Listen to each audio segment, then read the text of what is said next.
Hey guys, welcome to The Gray Escape. I'm Natalie Gray, and we have a very special episode lined up today. This was a long time in the making, and I couldn't be more thrilled to bring this to you. I'll tell you all about it right after this.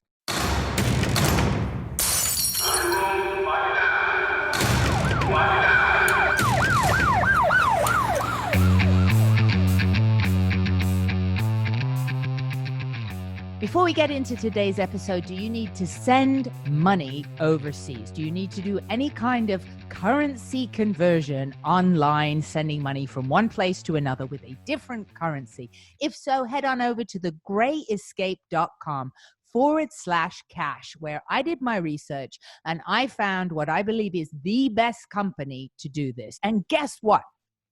Just for being a listener of this show, you can get a free currency transfer worth up to £500 or your currency equivalent. That's a lot of money, and you get to do it absolutely free with no fees just for being a listener of the show.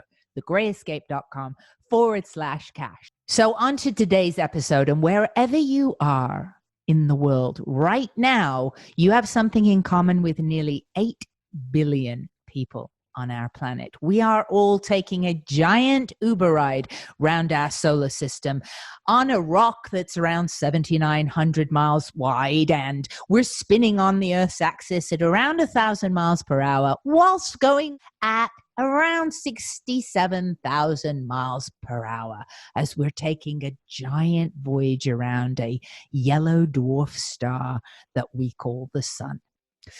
Yeah, we're spinning. We're zooming. No wonder we feel a little confused sometimes. This episode is going to touch on how we communicate with some of those 8 billion people that are on this ride with us in ways that involve more than a click of a profile picture, right? Ham radio. Maybe you've heard of it. Maybe you've had a grandfather or an uncle who did it. It certainly used to be way more men doing ham radio. Hopefully that's going to change. Well, here's something. In 2020, ham radio is thriving because there's nothing like a global pandemic to get people thinking about emergency communications, which is a enticing lure of ham radio. This brings me to my special guest today. These guys are no ordinary ham radio operators. These are NASA's ham radio operators. NASA, the National Aeronautics and Space Administration. The guys that sent people to the moon. The guys that invent stuff that is of benefit, frankly, to all of humanity. Wherever you are in the world right now, maybe you've used or are using as we speak something that NASA invented. Maybe you've had an encounter with an LED light bulb, wireless headset. Maybe you've taken a selfie. Yep, the camera in a cell phone, courtesy of NASA. So who are these guys? Phil Dolber is a NASA aerospace engineering technician, and he happens to also be the president of the NASA Armstrong Amateur Radio Club. Yeah, that's pretty cool. His protege is Kevin T. Riley, who is a NASA management and program analyst and happens to be the vice president of the NASA Armstrong Amateur Radio Club. These guys are the biz. Am I excited? Let me show you guys something. I took and passed not one, but 2 amateur radio license exams in one sitting because I wanted to show these guys how serious I was about ham radio. And for those listening to the audio podcast, I'll give you a bonus bit of ASMR. Oh, listen to those juicy ham radio licenses. Yes. Technician in general. Yes. Studying for extra. Yes. All right. Get your antennas on, tuned in. Get ready for a ride with NASA's Phil Dolber and Kevin T. Riley. 3, 2, 1, 0. Go ahead. Oh, I was just going to say, you've just come in at, while Phil was breaking my heart, explaining to me that civilians, there's no way they can join your amateur radio club. And I need some ammo. So what have you got? come to work for Well, NASA. Well, there's been some talk about there's maybe some possibilities, but we haven't got that in our bylaws yet. So Access to the base is the biggest problem. I've already been on the base. I'm already cleared for the base because I came on a visit.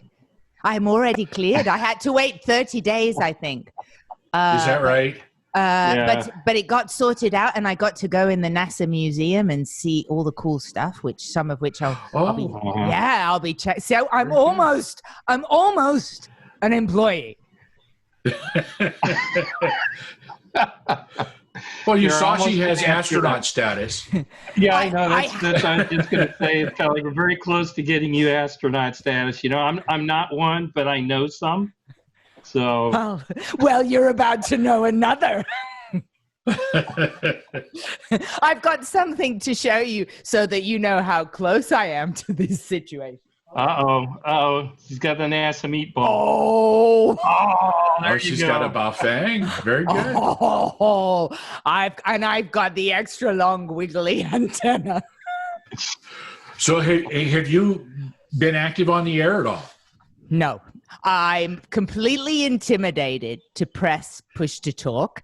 That's normal. Okay. So That's very normal. I thought it was me. I've been listening. No, it's not. Okay. I've been listening, and I even have set unrealistic goals for myself. So I took my technician in general, thanks to this great ham radio prep. I don't know if you guys are familiar with that online, but the online one, yeah, that's a good one. Yes, it's a really good one. So I studied, and I took both tests in the same day, and I still was so intimidated to transmit that I thought, I'll just get my extra and then I'll transmit. So now I've set a big hurdle for myself. So where do you live? Are you in Southern California? Yes, Los Angeles. Yeah. Okay. We should find a repeater that we could talk through. And maybe we could help you get over your fright by talking to somebody you already know. Oh, that would be amazing. Yeah, I just have all this sort of panic of I'm going to push to talk and like interrupt some sort of police covert operation or something. And they're going to hear me going, CQ. So one of the things that you need to be very careful of, the Baofeng is actually made to transmit outside the amateur bands as well as on the amateur bands. So when you program it, you have to be very careful. Right. So if you need help with that, maybe we can help you with that as well. I will not be turning down any help at all. Okay. We realize the intimidation. I mean, we all went through it. We call it mic fright. That getting over the pushing that push to talk button and feeling like you know what you're doing, feeling like you're not saying something wrong. Kevin and I both had the advantage of radio protocol in our military lives. Right. So that was something that was a little easier for us to get over. In fact, Kevin is very gregarious on the air. Kevin's not afraid of meeting anybody new. It basically, when I stumbled into ham radio, being the firewalled extrovert that I am, thought that kind of crossed my mind is, so many more millions of people to talk to. Yeah. Well, I thought, so many more millions of people to make fun of me. And I thought so many more millions of people to interrupt and spoil what they're doing, So but, if you make a mistake, you usually get a friendly little reminder from the people on the air. People, for the most part, are very friendly about how they go about correcting you on the air. Then you have people that are willing to tell you everything you don't want to hear too, but they're fewer and further between. Far and few between. It's kind of like, okay, well, I think I'll change the channel, keep moving. But yeah, are you familiar with the ARRL? Yes, American Radio Relay League? It's been kind of on their a Bible, website. they've got some great books, operating manual, that will kind of, I think I really, literally thank God for Phil, because he was my Elmer. So he's, you familiar with the term Elmer? I've heard it, but I'd love for listeners, it would be great for you to say the definition too. Yeah, basically with the thing I really like about ham radio is if you're in a good club, that's one thing I'd say is see if you can find a local club. But there's generally people who will help you, kind of mentor you in, find out your interest and then mentor you in how to go about doing it. And those are called Elmers. So Phil is my Elmer, and he, I think, proactively or preemptively recommended some books, the operating manual that ARL puts out. And if you just read that, it kind of tells you what the common pratfalls are beginning. And I think you actually would be a really good ham operator, because it sounds like you're a listener, obviously, you with the interviewing and everything else. And I don't know, if I was to give a ratio, 2/3 listen, 1/3 talk. So if you listen and you'll be able to pick up what type of conversation's going on, whether or not they're inviting other folks into the conversation, is it a contest, where they're from. You can kind of like proactively write down the vast majority of information if you're actually trying to make a contact. So when you talk, that if it's going to be real quick contact, or what they call a rag chew, where you get on and you just kind of share about life, which kind of that's part of the hobby as well. So, yeah. Go ahead, Joe. Kevin's kind of mixing the experiences. UHF and VHF and talking through the repeater is very different from talking on HF. HF is a lot of listening. HF, before I get on to try to talk to a foreign country, I usually listen to the pileup and I get the other person's information. So I know his call sign, I know his name, I know where he is, I know how he's handling his calls before I ever throw my call sign out to talk to him. When you say pileup, what? Well, when you have foreign countries come on the air, foreign to the U.S., they tend to draw a lot of attention. And there's a lot of activity. A lot of the American amateurs want to log that foreign country into their logbook. So what happens is many people are trying to call him all at the same time. So he'll finish a conversation or a QSO with one person, and he'll let you know that he's done by saying QRZ, which means who's calling me now. Sometimes he'll throw his call sign out in between. Other times he might wait for several QSOs before he sends out his call sign again. That's why I say you want to listen, because I like to know the call sign, so I don't interrupt the rhythm that he has of contacting many stations by asking him, hey, I don't have your call sign. Wow, it's like dating. It's like speed dating. It's like you have to research, what does this person like? How should I approach them, Well, and there's all kinds of tools. You can get online, and there's a website called QRZ.com, and it allows you to look up the call sign that you're hearing on the radio. And if they write you read Kevin's profile on QRZ. A lot of people, I tend to be more of an introvert than Kevin, so I don't share a lot publicly. So I don't have a profile other than when we do a special event for NASA. I'll go onto the NASA call sign QRZ page and tell people how they can get a QSL card from us, or a certificate, or whatever we're giving for the event. And we'll talk about that a little bit more. Now, QSL card, again, for listeners, and I did have a question about this. I guess part of sort of what hams do is they log who they're talking to, a bit like how people would collect like baseball cards or something. You guys kind of collect contacts so that you can say, I've made this many long distance or DX contacts and stuff. And right. in one of the reference books I was reading, I guess it was a bit old school, and it said, I made a stamp, a rubber stamp, and I would put all the info on a page to write it down, but now there's electronic logging software. So Right. what is the way to best go about it for a newbie ham now?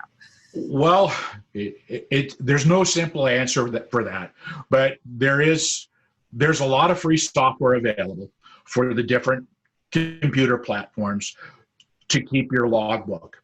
There's N1MM is a really good one. They tend to serve the contester community, so they have the format for every contest already pre-programmed in their log. So all you have to do is select the contest that you're operating, and your logbook will be in the format for that contest.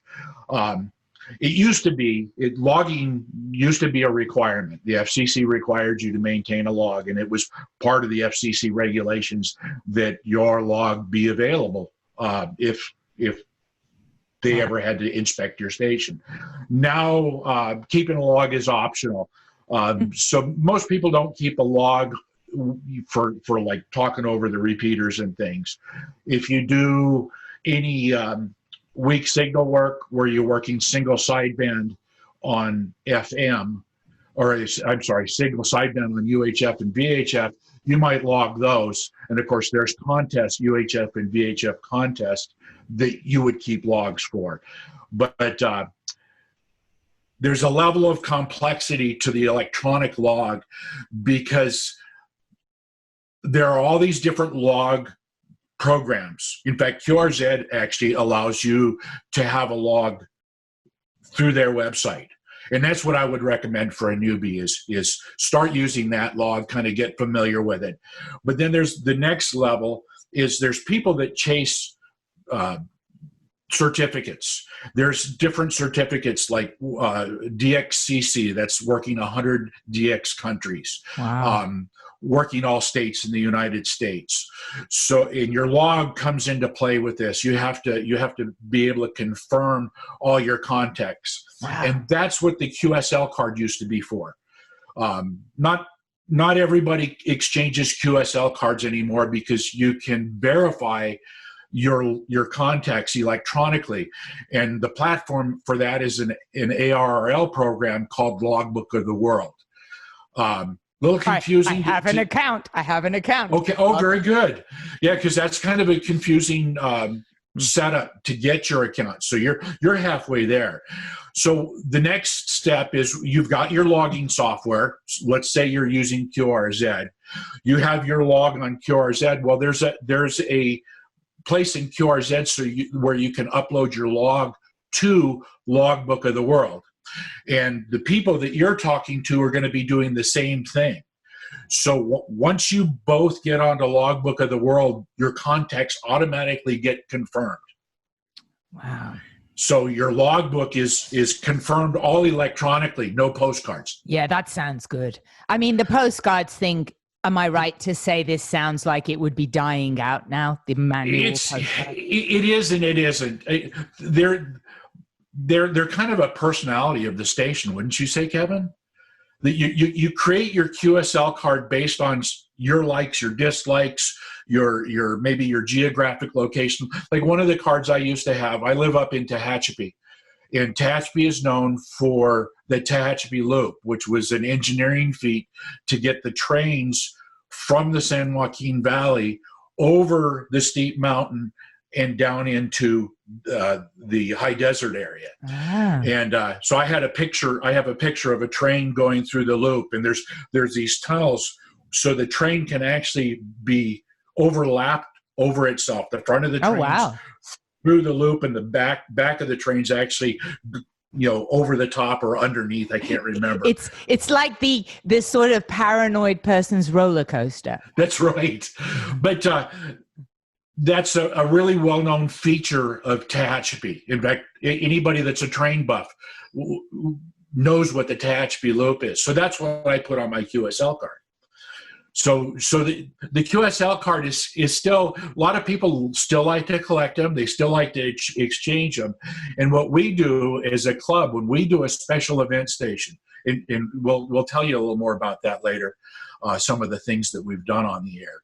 But when we do the special event, after it's over, people can contact us based on the instructions we give them on QRZ. So they send me an email. We have an email address for the club. It comes to my work email address, and I verify them in the logbook. And then we, the club, have created an electronic QSL card. So it doesn't cost us anything to mail anything. It doesn't cost us to print anything. And yet we can give them a very unique custom card for the specific event. We did the Apollo 11 moon landing. Wow. And from a park that we actually have here locally called Apollo Park. So we had pictures of the astronauts. We had a picture of Neil Armstrong stepping off the ladder onto the moon. I can't remember what else was on the card. Can you, Kevin? So it's all in color. And of course, it's got our call sign, and there's a little really short paragraph saying what we're commemorating with the special event. Wow. So we email that out, and then it's in a format that is the size of a QSL card. So if they want to print it out on like a photo stock paper and cut it out, they can put it up on their wall or file it with the rest of their QSL cards. So some people think it's completely unnecessary. Some people, it's kind of the romance of the hobby. Yeah. So to say it's dying out and will actually completely be dead, I don't know that it ever will. It just may get replaced with an electronic printable version. You've just provided an excellent insight into, as you say, the romance of it. And I think that's a really good word. My personal sort of entry into this was when COVID hit. And I am going to definitely be asking yourselves your entry point. But when COVID hit, we're all at home and I had a lot of anxiety, and I started doing what a lot of people with sewing machines did. I was sewing masks and stuff.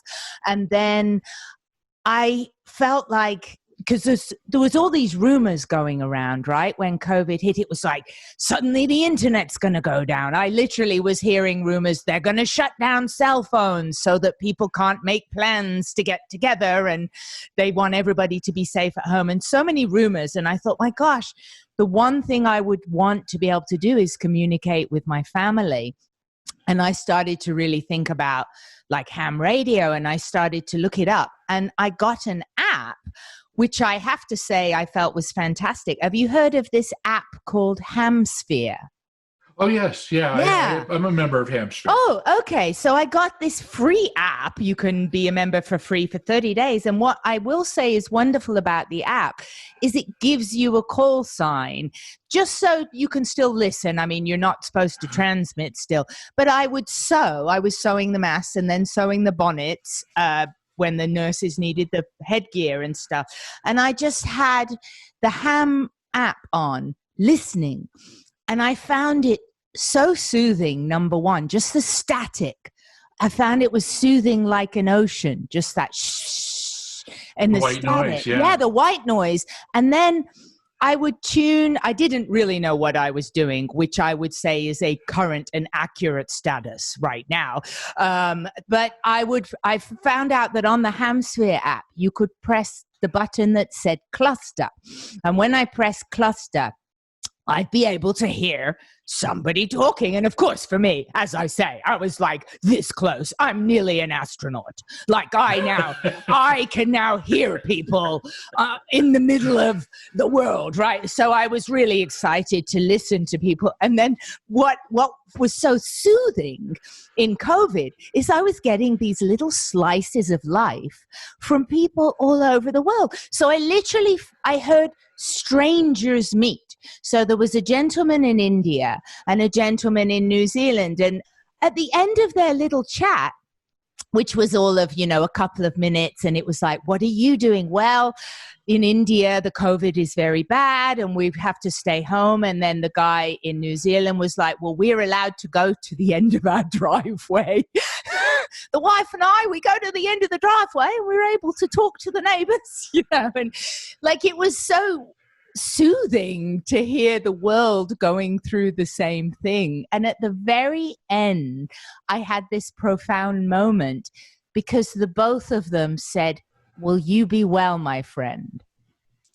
And I literally had this calm come over me, like there's still hope in the world. People can get along. People can make friendships from around the world and make a human connection just through frequencies. And it was really this awakening of what a beautiful hobby this is. It is. It doesn't matter what's going on in the world. We can talk as hams to each other in all these different countries, in the negative things that are going on maybe between our countries or around the world in their regions kind of disappears. You know, it's just one-on-one, and you've made a friend. You know, it's and you make friends like that all over the world. And there's even a convention. It won't happen this year, but there's a DX convention that happens in Visalia, California, every year, and it's an opportunity for people that their main enjoyment of the hobby is DXing, to get together and physically meet each other. So people come from all over the world to go to that convention. They do the same thing for Hamvention as well, but this is specifically for the DXers. It's designed for that part of the hobby. There's so many aspects of the hobby that you can enjoy and get involved with, and if you ever get bored with the hobby, you just look for a new aspect of the hobby. Because in my lifetime, I'll never probably have tried every aspect of amateur radio. Yeah, it's so wonderful. And for people listening who might not be ham people, DXing is long distance, correct? It's outside of the country you are in is classed as DX. Yes. Yeah. And when you talk about DX for UHF and VHF, it's a little closer because you can't transmit as far. So DXing has a little bit different meaning for UHF and VHF. But in the HF world, yes, it's outside of your country. Right. And Kevin, just getting back to QRZ. Now, I looked you up on QRZ, and do I have your permission when I post this episode to share the photograph of your ham van? Oh, we can't hear you, Kevin. We can't hear you.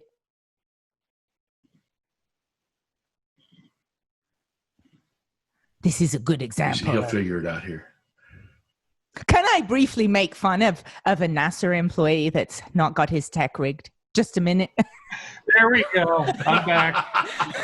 No, Kev. Yeah, we can go to the moon, but can we turn a mic on? That's another thing. Well, you're not at NASA right now.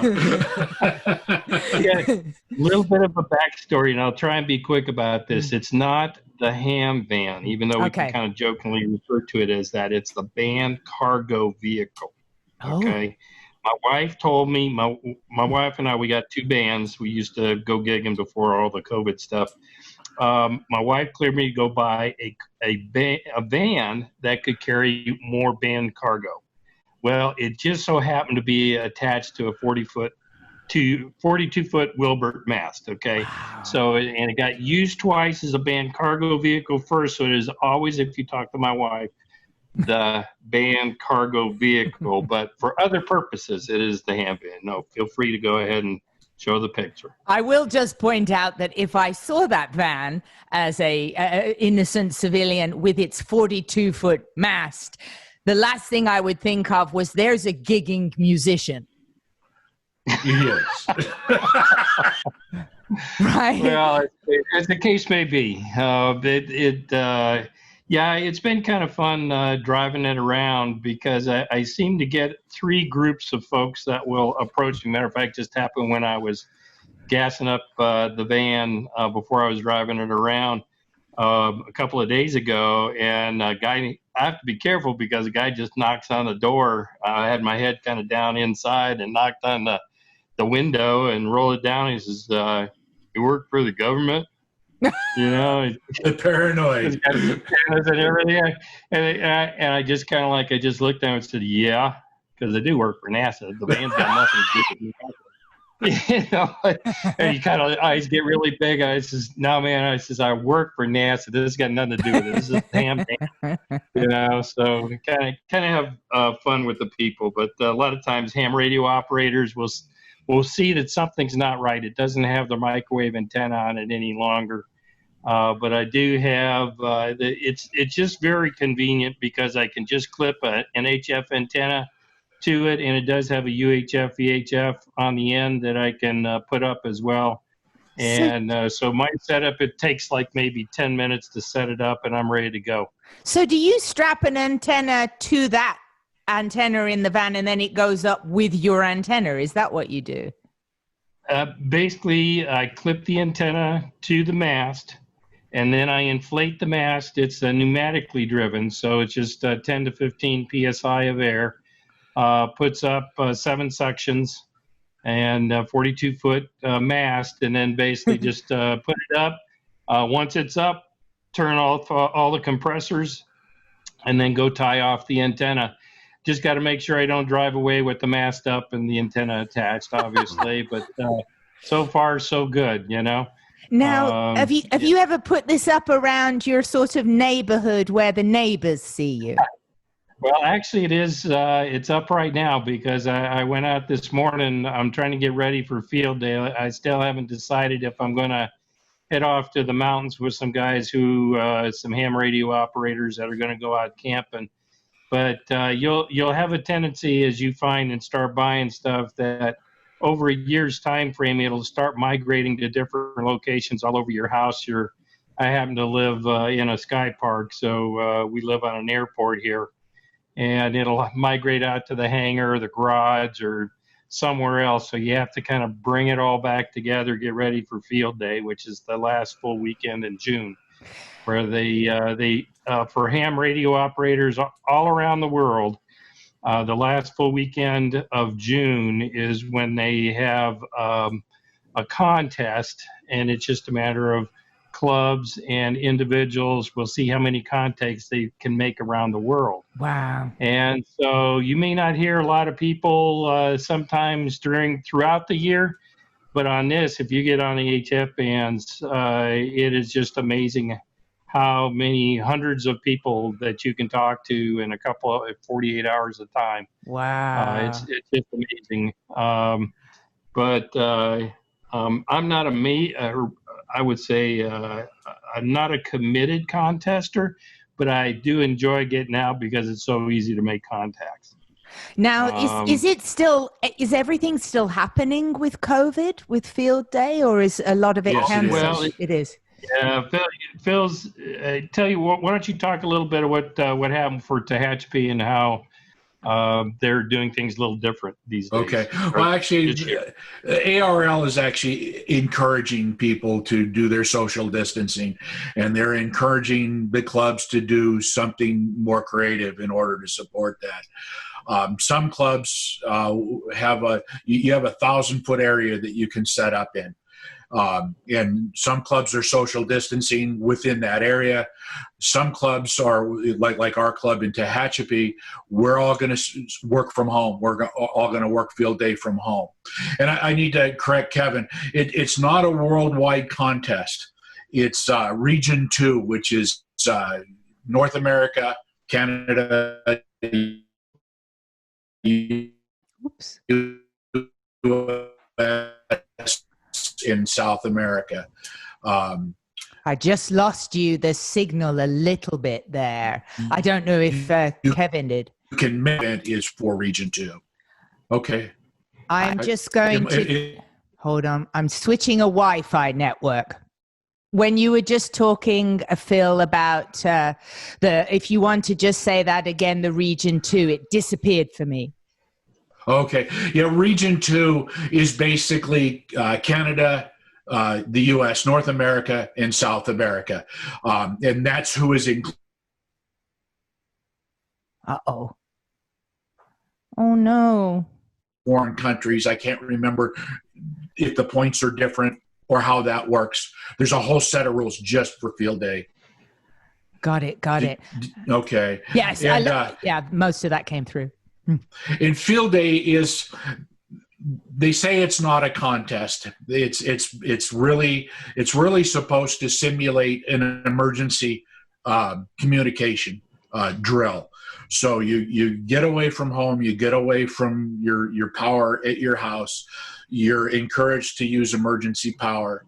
You're encouraged to use equipment that normally isn't set up and functioning. Wow. Antennas that you don't normally use. So we go out, we set up masts, we set up antennas. Kevin's always welcome because it's so easy to set up that 42-foot mast. His is almost a one-button job. But anyway, and then there's points for other things other than just contacts. You get points for being in a public place. You get points for promoting it. So if you put an announcement in the newspaper, or if you get the press to come out to your location, if you get your elected officials to come out, if you get people that are involved with the emergency things for your community to come out, you get points for all those things. And you get points for every contact. So the contest portion of it, as far as making contests, is the reason or the end for the means of, getting out, setting up, and getting prepared, and then you get to operate for 48 hours and have fun. And it's very social. There's a lot of food involved in most of our activities. There's camping involved. A lot of us spend the night wherever it is we set up. So you're out around a campfire or a barbecue, and it's social. Some people come, they don't even participate in operating. They just want to come out and socialize because our wives come out, kids come out. I mean, it's a family event. That sounds so great and so clever that they set up the point system to promote the art and try and drum up publicity. Because this is, just being honest, until really COVID hit, I had never thought about ham radio. Like, it seems one of those really niche things, like really super niche, And a lot of people think, it's an abandoned, technology. It's nobody does it anymore. Oh, there's still ham radio. I'll get that response from a lot of people. Yeah. Because my grandfather was a ham, or my uncle was a ham, but I didn't think ham radio was a thing anymore. Right. So that publicity, in the exposure in the community is important. And then we can show our communities what we can offer the communities. Our field day up here in Tehachapi has gotten us contacts with our mayor, and we're starting to get more involved with the emergency preparedness for the community, and we're starting to do more community activities. We have a bike race that happens up here called the Grand Fondo, and last year we were asked to provide communications for CERT, which is the Community Emergency Response Teams. They always use the family radios, the free, you don't have to have a license, but they're very limited as far as how far they can talk on them. Where we have repeaters, so we can actually repeat our signals and actually get more distance out of our radios. And the police department, our local police department, a couple of the guys were very excited to have us come participate because they knew that our repeaters had a larger coverage area than their repeaters for the police department. Wow. So we were able to cover the entire course for this race, and the longest loop for the race was 100 miles. So it covers a pretty good distance, and it's a mountainous area. Right. So anyway, we had fun doing that. It gave us a chance to prove ourselves as operators, as professionals. And I think we did a good job. We'll be asked to come back again. Of course, right now they're postponing it. It probably won't happen again until next year. Yeah. But anyway, so that exposure in the community, we saw a direct result for the local club. And of course, whenever we go out as NASA to do a special event, we try to invite other clubs to join us. when we did Apollo 11, I think we had 3 other clubs. The Grub Grabbers, which Kevin belongs to, a couple of their members came out. I don't remember. It's not Aqua Dulce. It's Victor Valley. Victor no, Valley. up in the mountains by Aqua Dulce. They have a club, and I can't remember. It's not the Aqua Dulce club. I can't remember what it is. The guy that did the balloon launch was from their club. And then we had the Lancaster club there. One of our members is also a member of the Lancaster club, and her husband is a member of the Lancaster club. So they were all included, and it was, of course, a lot of food. Kevin catered. he barbecued, and then we did a potluck. Everybody brought something to share. And the park opened at sunrise, so we got out early, set up Kevin's van, which is usually pretty easy, and then set up all our equipment under a shade in the corner of in the park. And we got a lot of people that came to the park to do other things would come by to see what it was we were doing. We got all this equipment set out. Right. You got the mask. Yeah. So people would come over just out of curiosity to see what we were doing. And of course, the ARRL has brochures that explain what ham radio is in the different aspects. And we always make sure we have some of those to pass out to people. So if they have an interest, we can give them that place to go, find more information on the web, and it's all contained within a pamphlet.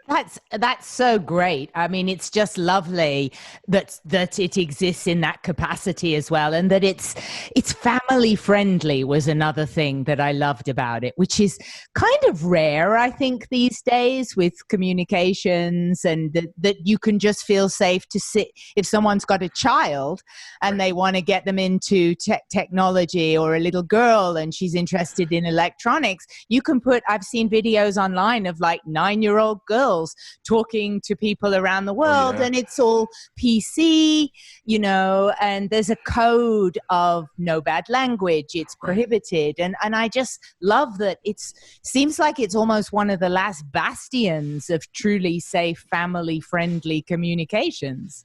It tends to be wholesome. You're right. It's the encouragement to be polite and respectful of each other. I mean, there's actually a written code that we used to learn when we'd get our licenses. I don't think they do that anymore. But you can ask me. You can ask me, by the way, because I just got my license. Yeah, that's right. So did they ask you about the amateur radio code? They said that it is prohibited to use obscene language. Okay. Yeah, there's a little bit more to the code than just that, but that's in the code as well. I'm sure I know it. It used to be at the front of every study guide.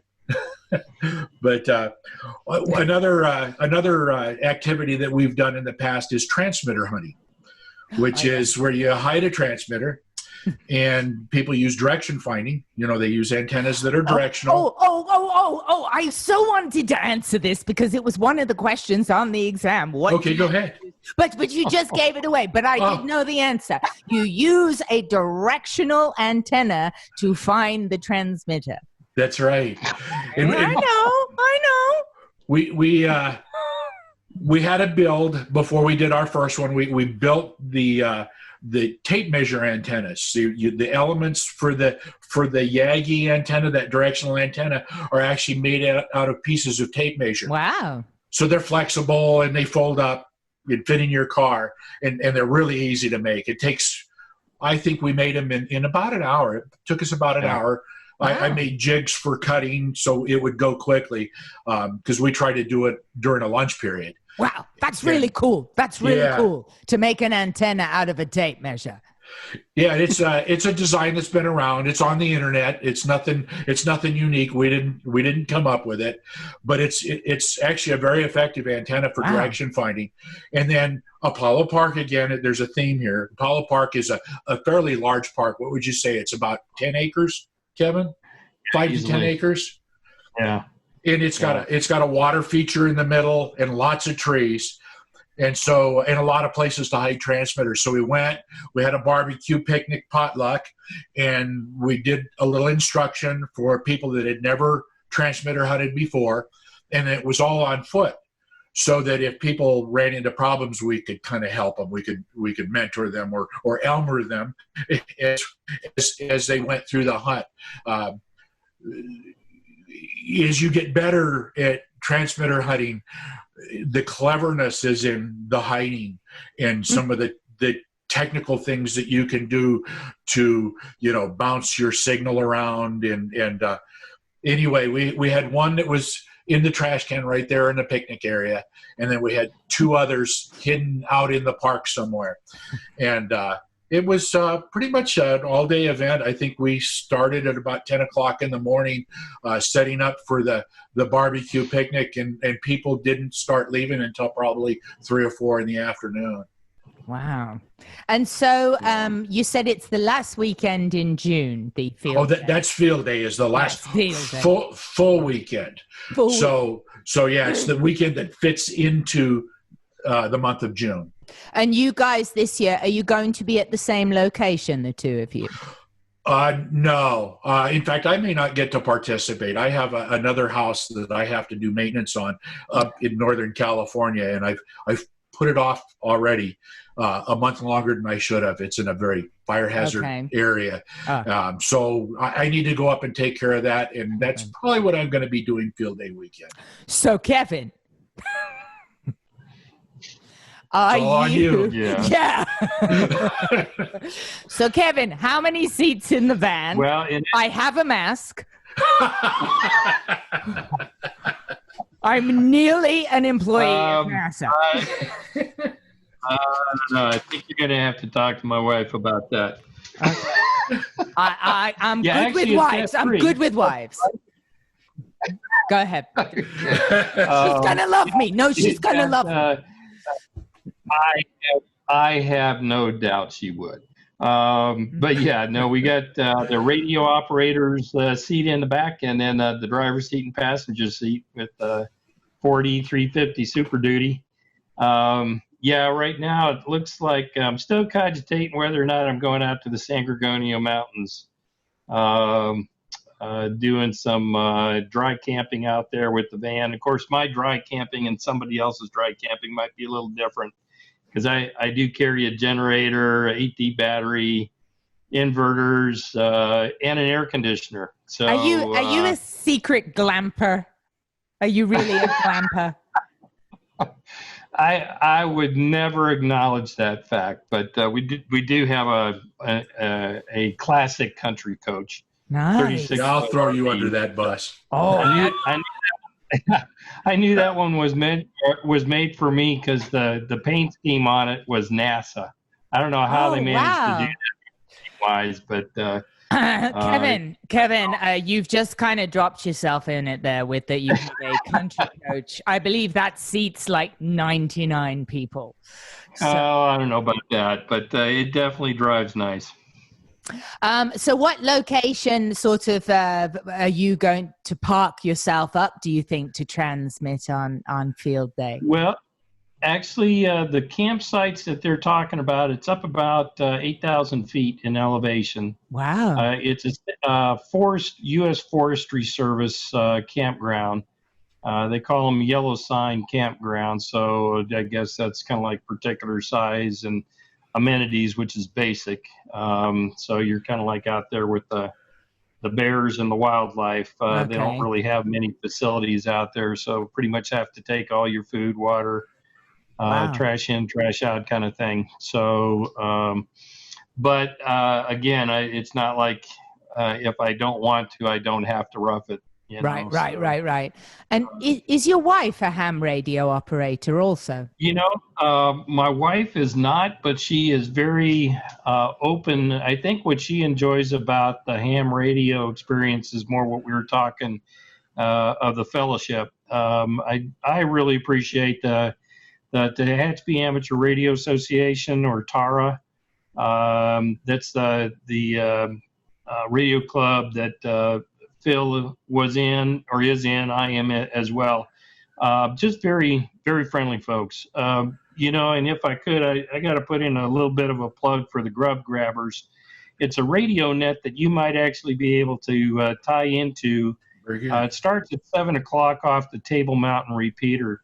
And the thing that really kind of surprised me about the hobby, I've got a gazillion hobbies, and we won't bother to go into a lot of that because this is not about all that stuff. But the thing that I find unique about ham radio, and it really kind of caught me by surprise, about a year after I had gotten on the Grub Grabbers, started to get to know some of the folks, and it really is from we've had one boy that's been on there once he got his technician, I think it's 7, in general shortly thereafter, all the way up to octogenarians. And the thing is that as you start to get to know people, you know, especially the folks that might be shut-ins, you know, this is a hobby that just, like Phil was saying, you can slice it and dice it in so many different ways. And the thing is, they've got what they call handy hams, which is handicapped ham radio operators.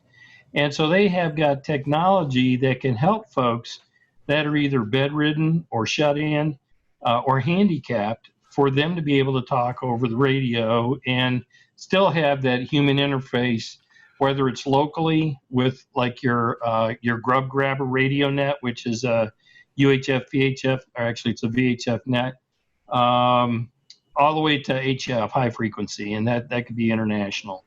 But the thing is, it's just kind of like, as you get to know people, if someone's not doing well, maybe there's a little bit of mental confusion or they need some help, somebody is organizing a trip over, somebody's going to swing by and say hi. And I've never, in any hobby that I've ever done, dance and astronomy, I've never seen that sort of community within the hobby. And it seems like no matter if it's like with the Grub Grabbers or with Tehachapi Amateur Radio Club or with our local club, that's something that we like to try and foster. And to me, it's just different. And it's nice to know that I can be in a hobby. And when I become a silent key, which you're probably familiar with that term, when you pass away, you know, because of the Morse code, you know how you got your key, when you pass away, they call you a silent key. So to me, it's just kind of like you could be doing this hobby just like what Phil's been saying. And if you get kind of bored with one thing, or you kind of run out and you become the consummate master of knowledge in one area, hey, go pick up another one. But you could be doing this till the day you mort and still not tap into everything. Wow. So to me, it's just kind of like, hey, if I want to be getting old, I want to be able to do something I can just continue to be doing different ways, learning new stuff, meeting people, and people who give a hoot, you know? That's beautiful. Enjoying it. I want to chime in about a little bit of, I guess, a pet peeve of mine, but also a very useful tool that amateur radio is, and that's the emergency communications part of it. A lot of people, and this is the pet peeve part of it, a lot of new amateurs come into the hobby thinking that, you know, they get their technician license, they'll buy a radio. You know, they might put a local repeater in it, and they might have learned enough to do that, and then they just put it away in the closet. And they're not really prepared for emergency communications by doing that. For one thing, they really don't know how to use the radio. They're not comfortable talking on the air. I'm the emergency communications manager out at work, and I designed and built a communications center for Armstrong. It's very amateur radio centric, although of course the first line of communications is normal infrastructure, and if that fails, we have satellite telephone, and we have what they call the LTE network, which is a G4 network that you can hook computers to, or voice over IP telephones. You're limited, so it's going to be your management. The people managing whatever incident it is are the ones that are going to be connected to that. And then amateur radio is the backup to that. And also amateur radio is used to provide situational awareness. So while the incident is actually being handled, the amateurs can get together and get on the local repeaters, get on HF, and find out what's going on in the communities, find out where the evacuation centers are, what schools have been closed, where the kids have gone. So at the point that we get told to evacuate from work during an incident, we can hopefully get people hooked up with their families and home a lot safer by providing road conditions and, closures and things like that. But I really encourage people to go beyond just getting the license, buying the radio, and then kind of tucking it away and feel that they're prepared. Activity with a club, whether it's at work like ours or whether it's in the community like the other ones that we belong to. It's a great place to get involved in more than just emergency communications. But whenever we go out and set up a station for a special event, to like commemorate the moon landing or a particular milestone or whatever happens to be, a lot of historical things. The historical museum ships will do the museum ships on the air. But every time you get on the air and do one of those, it's great training for people that have never gotten on the air before, because they have a script to work from. They already kind of know what to expect the exchange to be. They're not expected to carry on a conversation. We do something a little different because we're NASA. When we do an event that has to do with the space program, we usually throw out a question about where were you, or what memories do you have of Apollo 11? Where were you when it happened? And we've gotten some incredible stories from people. Wow. But every time we go out and set up, it's like an emergency drill. We have to set up the equipment in a location that may not even have electricity, like Apollo Park, and then we get on and operate. Similarly to emergency communications, it's it's structured, I guess is a good way to put it. And we log. And it's really good practice. It's a fun way to do an emergency drill. A lot of things are applicable during an emergency. The things that change an emergency is we follow the incident command management system, and we've gone through FEMA training to help us understand the command system, so that when we as hams never self-activate. We always provide a service to what we call our served agency, and they're the ones that would call us up to activate us, and then we serve them. So we need to know how they're structured. In of course, the NASA emergency plan is structured according to the incident command system. They make deviations where it makes sense, where it might not directly apply, but it is that system. So everybody that comes together, and it's an interoperability thing. So when the fire department shows up and the police department and the CHP shows up on the scene, they all have different radios. They all kind of have their own jargon. When they come together under the incident command system, they are under a set of protocols that everybody's going to follow. Right. And they're supposed to be using plain language rather than their codes. I mean, we have our Q codes as amateurs, and we're discouraged from using those because nobody else besides amateur radio operators really understand what they mean. So plain English is encouraged. And then, of course, we use tactical call signs, which we use our amateur radio call sign to meet the letter of the FCC law, but in order to facilitate the emergency, we get tactical call signs that maybe describe our position or what our function is. Maybe we're supporting a Red Cross shelter. Our tactical call sign would be something to do with the shelter. Might be Shelter 1 or something like that. something that would make sense to almost anybody that would listen. That's right. I think you bring up such a valuable point that not every civilian person might know or remember, that amateur radio operators have the opportunity to play a huge role in official emergency communications if they follow, as you say, the right channels.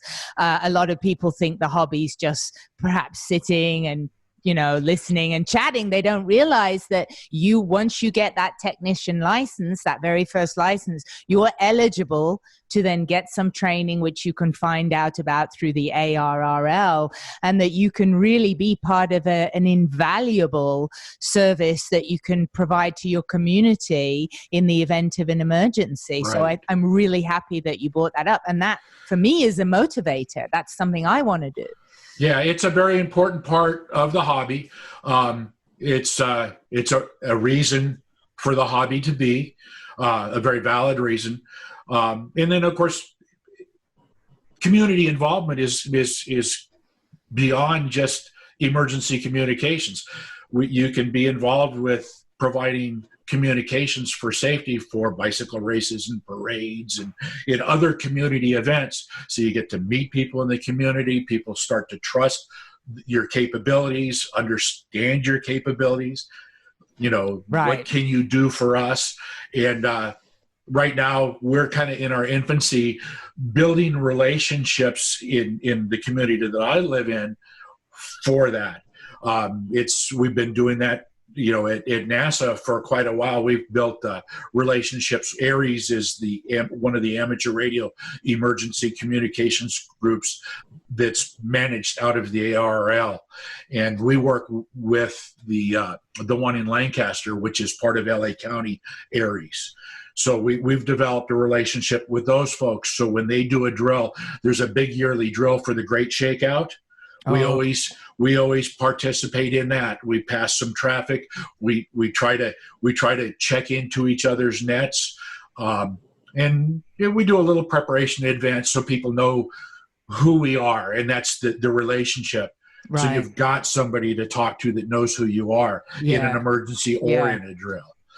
Yeah, I think Kevin also touched upon something that it had crossed my mind also early on when I was exposed to this hobby, is what a wonderful thing for people who are housebound.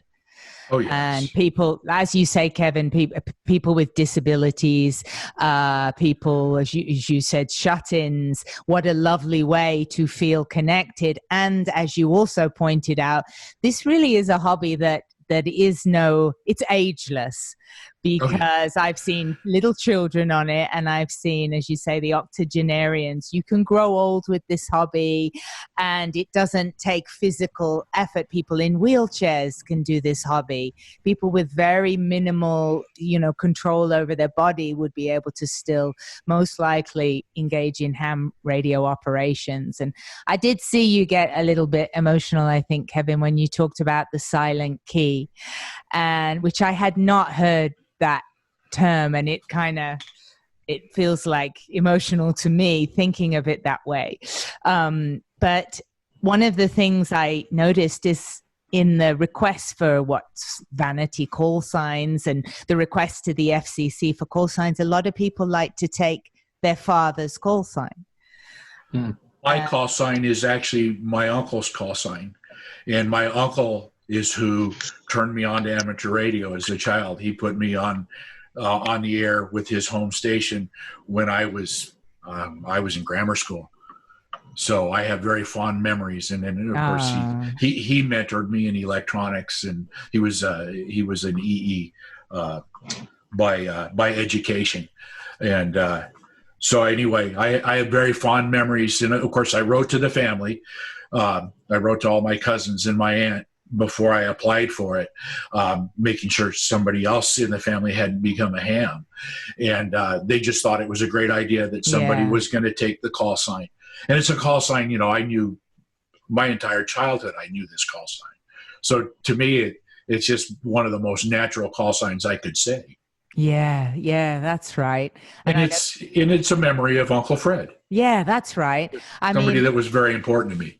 I will say, and obviously being a female, I love to think that women can feel encouraged to come into this hobby as well. And little girls, I notice historically, it's definitely seems very dominated by men, but that's just the way the world has been.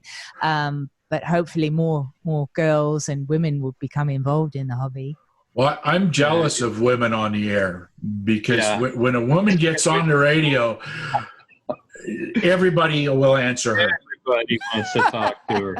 That's you can't get in, and that's what I was going to say on the HF bands. It doesn't make any difference really, whatever band, whether it's a little girl or a woman gets on, she's the most popular thing, and you may as well. She creates the pileup.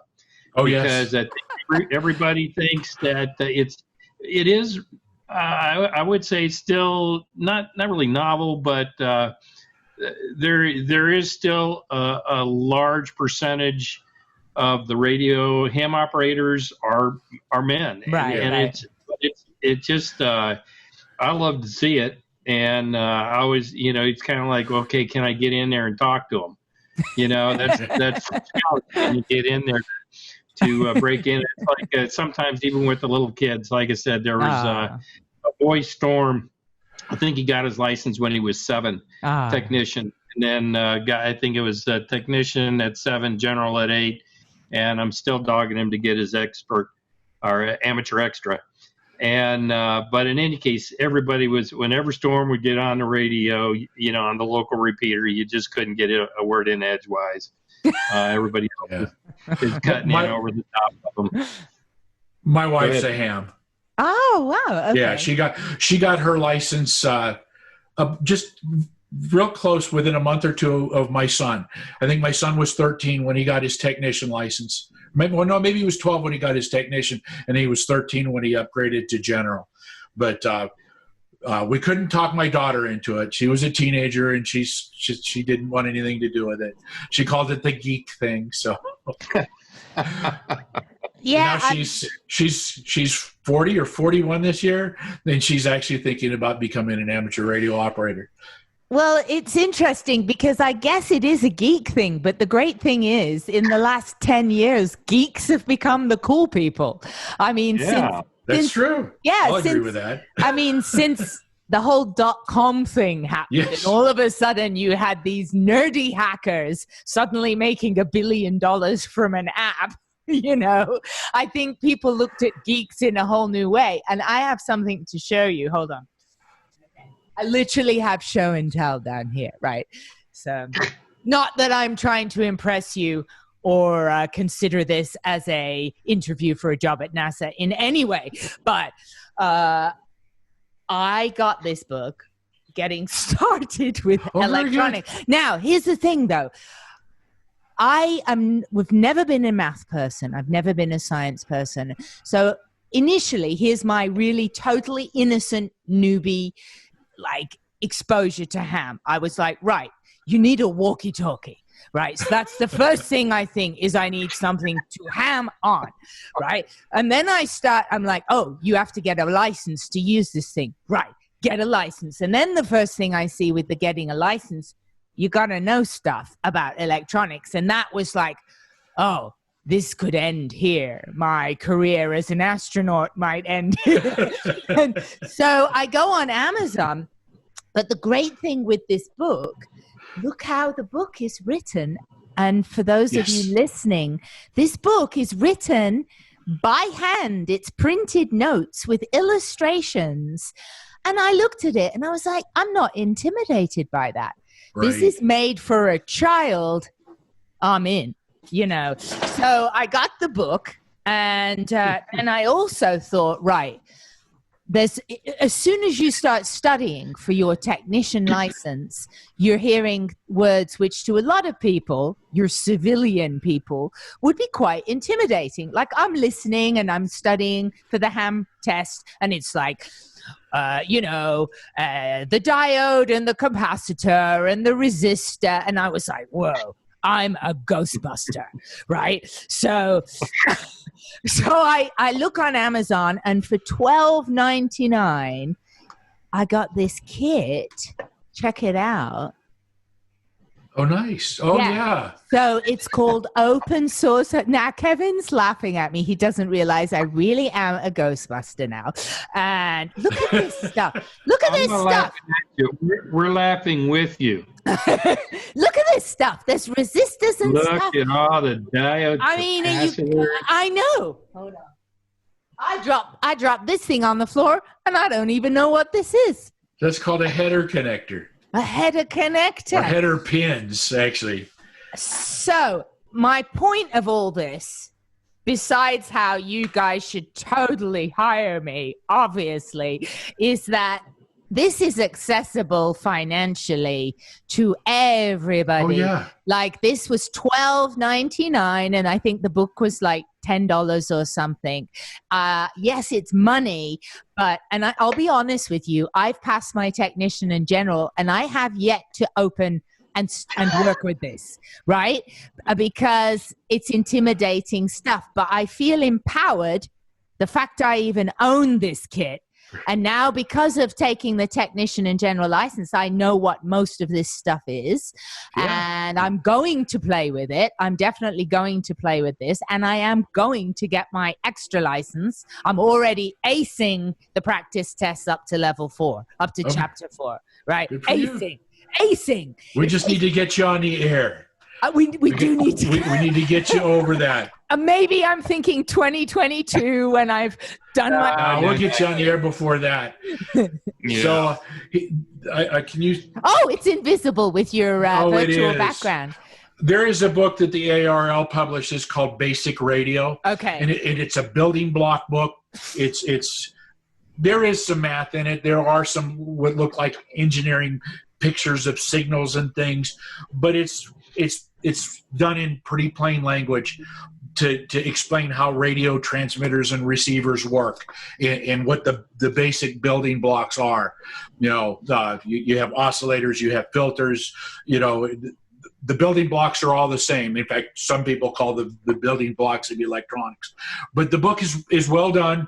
Mine's pretty worn and fallen apart because I've used it to do courses with. I've taught from this, and it's well done.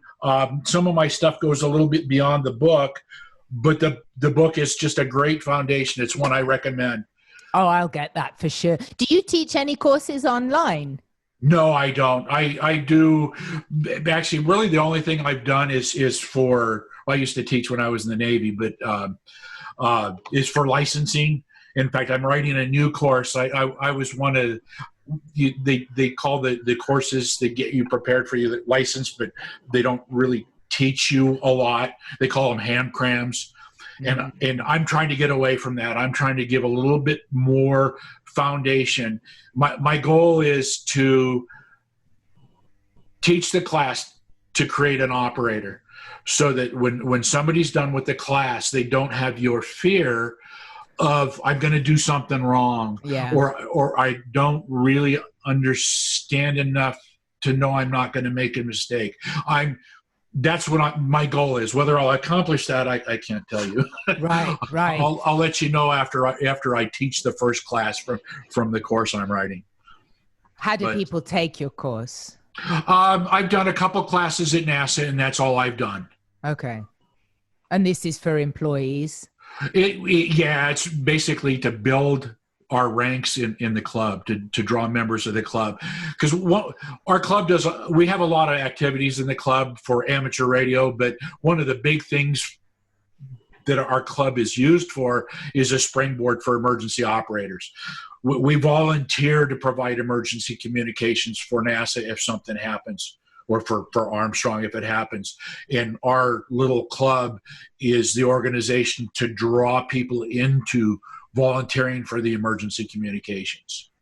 All right. So we teach emergency. We probably taught more about emergency communications than we do about electronics and licensing. We do tabletop drills.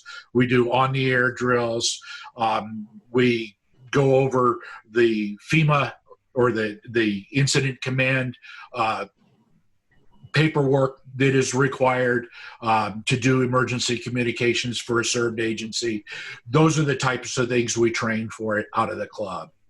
Right. I guess it's almost like with your particular role working for NASA, you almost hope you never have to come into play, because one can only imagine what would have had to happen for communications to go down, that NASA is resorting to ham radio. Exactly. Exactly. We have resources that the average business is going to have. Right. In order to be prepared. Yeah. And truly amateur radio is the last resort. Right. Right. Other than the health and welfare idea that we could, keep track of it if it's a widespread, if it affects the communities around us, we can keep our finger on the pulse of what's happening in the communities outside of our little campus. So that our employees know what they're facing when they go home, or when they when they get evacuated. Right. I would say that's probably our key role. Of course, we've done drills, but we've never been activated for an incident like that. I mean, wow. It's really planning for the big one, yes, type thing. Yeah. Whether it ever happens or not, I was asked, what keeps me up at night, and by one of the managers out there, when we were first really getting active and starting to practice, NASA or Armstrong Protective Services is responsible for the emergency plan, and that was all finished and published, and now we're actually presenting, the plan and what we're going to do to the rest of the community out there. And this question came up: what keeps you up at night? And I said, well, really nothing, because we're doing this. Right. If we weren't doing this, then I'd have a reason to worry and not sleep. Yeah. But we're not going to prepare for everything that can happen. But just the fact that we're actively doing something in preparation, and you do the drills. Every time you do a drill or a practice, you figure out something else you've overlooked. I mean, no plan is perfect. Every disaster, you're going to learn a lot. It isn't part of your plan. It's just the nature of it. A lot of unexpected things happen. And for listeners of this show who just like listening to episodes, who might not even know, they might not be listening because it's a ham radio episode, to just really bring it down to the super basics. If cellular networks go down, and if the internet goes down, the only way that people can communicate would be with ham radio. That's correct, right? That's the correct statement. Well, one of the first things that happens in any emergency is the phone systems load up. Even before cell phones, back during the Northridge quake, it just took minutes for the phone system to fail. And it wasn't because the lines got knocked down by the earthquake. It's because everybody was trying to call family members and find out if they were okay, and it just brought the system to its knees. So that's most likely what's going to happen with a cell system too. Right. And then, of course, the government has a priority system. So as people get off the telephone system, the people with priority take over, and the people with priority are the President of the United States, and on down to the emergency responders. So as normal telephone traffic drops off, basically the entire network is going to be filled with these priority users, and the general public isn't going to be able to use it at that point. Right. But if it actually fails, then amateur radio plays a huge role. I mean, amateur radio was the very first communications around 9/11 in New York. It was the early communications during Katrina. While the storm was still happening, amateur radio operators were on the air. Right. They brought in other communicators. They brought in the National Guard, communications organizations, but that happened 24, maybe 48 hours after. So yeah, and then with amateur radio, it's not just talking. You can send emails. Right. There's a Photographs. You can sell photographs. There's movies. You can do actual digital moving pictures as well as the old analog, what they call NTSC. But one of the things we can do out of our communication center is send emails using amateur radio if there is no internet. Now it's limited. I mean, you can't send a novel with lots of pictures in it, but to send a quick memo or a note, maybe even with an attachment of a table or a low resolution photograph, that's all doable with amateur radio. We have GPS tracking. APRS was one of your questions on your test. APRS, we have Go kits with handhelds in it that actually have GPS receivers built into them, so we can send out amateur radio operators to shadow functions like the people that are inspecting buildings and the doctor that's maybe doing triage and trying to get people off the base to a hospital. We would assign radio operators to them if other communications are down, and we can keep track of where the radio operator is on a map of the campus, so we don't have to tie up the voice channel with "Where are you now?" Right. Or I'm moving here. Yeah. It's funny you say about APRS, because I'm so fresh from my exam that a lot of it's still populating around my mind. And when I saw your virtual background of the balloons, it jogged my memory of the question on the test was how you communicate and send data to balloons and stuff. And it was APRS. Right. Yeah, that's the Yuma Hamfest. That's one of the events at the Yuma Hamfest. Or not Hamfest, Yuma Balloon Fest that they do every year, and they bring, I don't know, 8-10 balloons to the ballpark there. It's a I don't know whether it's AAA or AA ballpark, and when the sun goes down, they light them up with the flames, so you see the colors of the balloon, and it's lit only by the flame that inflates the balloon. Beautiful. And of course, it's all choreographed in music. It's a big deal. And it's a picture that I took. And I just thought it was a pro background. That was my first hobby, was photography. Wow. Yeah. I thought, he's got a balloon virtual background. I didn't know that it was a thing. So yeah, I took a photograph out of my collection and loaded it up into Zoom. There's a way to do that. Kevin doesn't have a virtual background, but if you had one, what would you have, Kevin? If you could have any virtual background, what would it be? What would it be? It would probably be a close-up of the moon. That's astronomy. My hobbies. So, I'm so glad you just said this, because what I wanted to mention was when you guys said earlier of how you can never get bored because there's always something new. And while I've been studying, I've really found myself responding to certain things. Like a lot of it, I'm literally just learning so I can pass the test, but other stuff is jumping out to me. And one of the things that really I find like my heart almost skips a beat every time is radio astronomy. Oh yeah. Mm-hmm. So is that, Kevin, what your thing is that you like?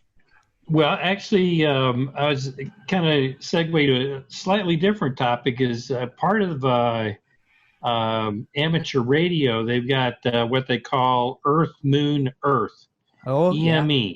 Yep. So now the thing is, generally, and Phil's probably a lot more up on this, but it's pretty large antenna arrays, large amounts of power. But basically, that's what you do: is you bounce your radio waves off the moon to where it bounces off the moon and back to Earth. Somebody catches it, they listen to it, and then they do the same thing back to you. So I mean. Another aspect of this hobby, I had the same kind of misperception about the hobby being a dead hobby, all tubes and, we have satellites in there, orbiting the, so amateur radio satellites. Radio satellites to where you can, talk over those satellites to other people other parts of the Earth. And we've got a station up in the International Space Station. New equipment as of last year. Wow. Yeah, new equipment. Well, So, I've got some notes. I'd like to talk about that a little bit more when you're done here. Sure. So so in any case, no, I mean, right now I don't do radio telescope, but you could, as far as with astronomy. Right now, mine are all, drive the telescope, take a look, manually driven and everything. But Phil, why don't you go pick up on what you're thinking there? Okay. A couple comments about the radio telescope. There was, I believe it was an asteroid that was going to hit Jupiter back in the 90s. Wow. And you could actually get on. I actually was able to get on 10 meters. I read about it and I tuned in on 10 meters and I actually heard the collision. Oh my God. It's static. I mean, wow. it's not like it's noise, but that's what radio astronomy is. And I have a friend that used to work for the ARRL. He had a program called the Teachers Institute. He started the program. He's no longer with them. But one of the early projects that he did is they made a radio telescope using a TV satellite dish, one of the little ones. Oh, yeah. So they made a receiving antenna, and then, they could listen to things out in space happening with that.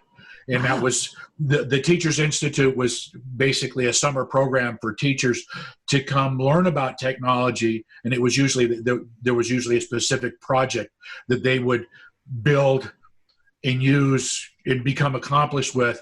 And then they would take a kit back to the classroom so they could do the same thing for the students. And that's what in a nutshell, the program was about. They did all kinds of neat things. Some of the things were amateur radio related, but not all of them. They did robotics. They did transmitter hunting. Neat program. It's still a program that continues. There's several teachers now. He's just not part of the program. He's retired. And if you go to the ARL website, you can read more about the Teachers Institute. It's kind of a neat program. Yeah, that sounds. But really ARIES is a neat program, and it's kind of a spin-off of what they called SARX. SARX was let's see. Let me make sure I get it right here. The Space Shuttle Amateur Radio Experiment. So the astronaut who we just celebrated, or actually just commemorated, Owen Garrett passed away, and he may have been the first amateur radio operator, but he was the first amateur radio operator to take amateur radio up in the shuttle. So he was kind of the beginning of that program. He's known for many other things, but for us amateurs, that's one of the things. So that's what got it started. And the program, when the astronauts have free time, they can talk on the air. Their free time is usually right before they go to bed, half an hour before they go to bed, half hour after they get up. Meal times, they do have breaks. But then they have the big part of the ARIES program. A lot of the space agencies, European, Japanese, Russia, us, are all involved with the ARRL. And a school can schedule time to talk to the space station now. They did it with the space shuttle first, but now it's an international space station program. So a school, and they encouraged the school to make it a huge event. So a lot of kids get together and get a chance to ask a question to the astronauts. There's many videos on YouTube if you want to look it up. And they'll have it in an auditorium, and they'll have a line of kids walk up to the microphone where the amateur radio operator is controlling the radio and ask their question, and the astronauts will answer the question, and it's all done using amateur radio.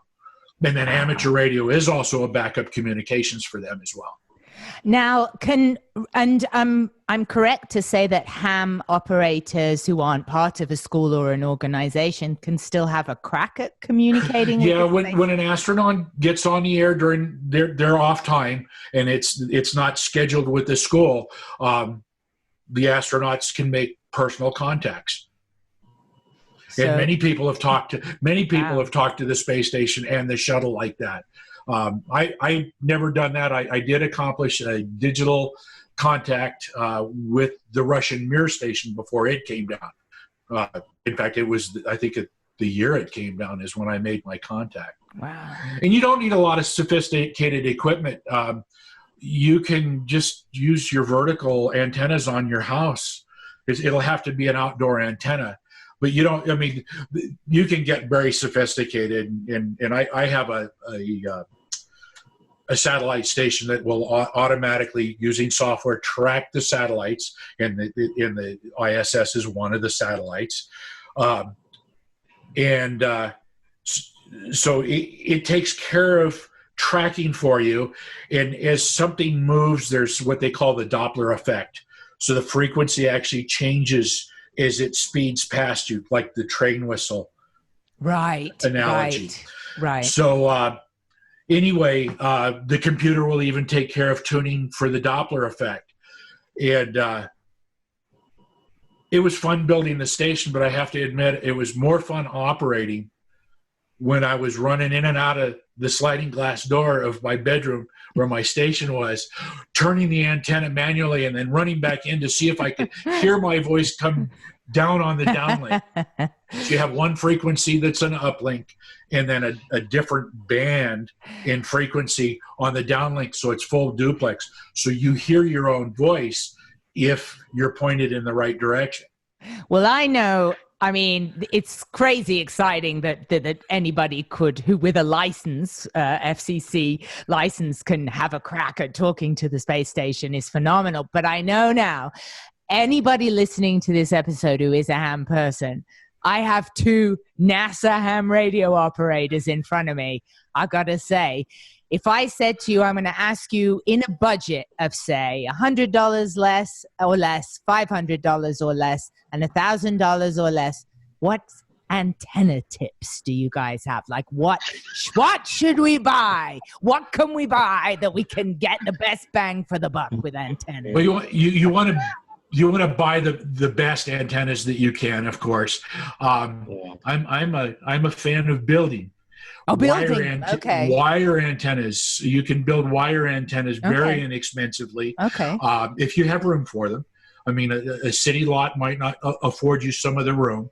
With UHF and VHF, though, the antennas are pretty small.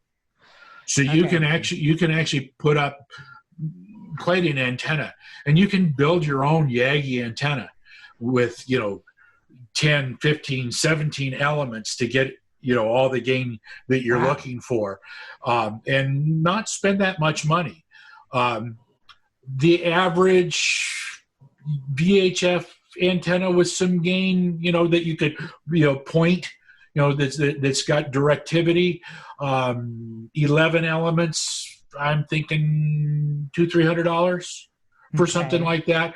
But then the cost of putting it up, because you have to put it on a mast, you might have to guy it, then you need to be able to maybe turn it. You could turn it by hand with a rope, but most likely you're going to want a rotator that you can control from the radio position. Yeah. So the antenna is only part of it.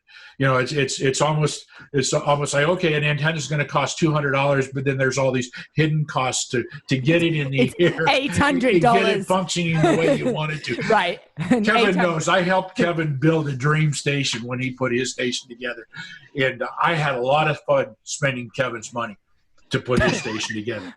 He's got a pretty trick station. Really? Well, Come on. In between Phil and I, there's nothing more fun than spending my money. Oh, yes. Except spending your money. So we'll be more than happy to help you spend your money. Okay. I'm game. I have a budget. You can spend as little or as much as you want. You can Yeah. do this hobby on a budget, or you can go out and spend thousands.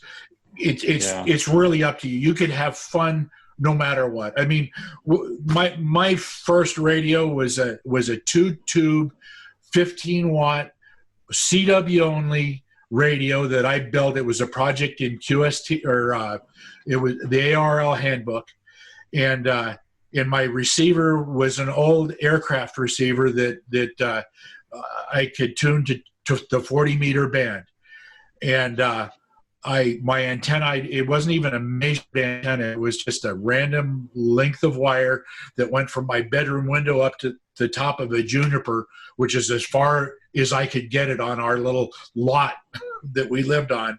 And I had great fun with that. And I didn't know that I was missing out on anything because I was making contacts. Yeah. Well, I have a tree.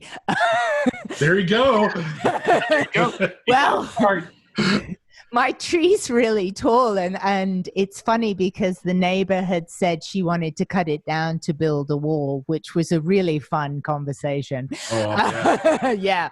And it's a very big, tall tree. And I said to my partner, I'm like, man, how do I get a wire up the top of this tree? But the only thing is, I'm also very close to high power lines, which, as I know, you have to be super careful because you can kill yourself. Yeah, that's right.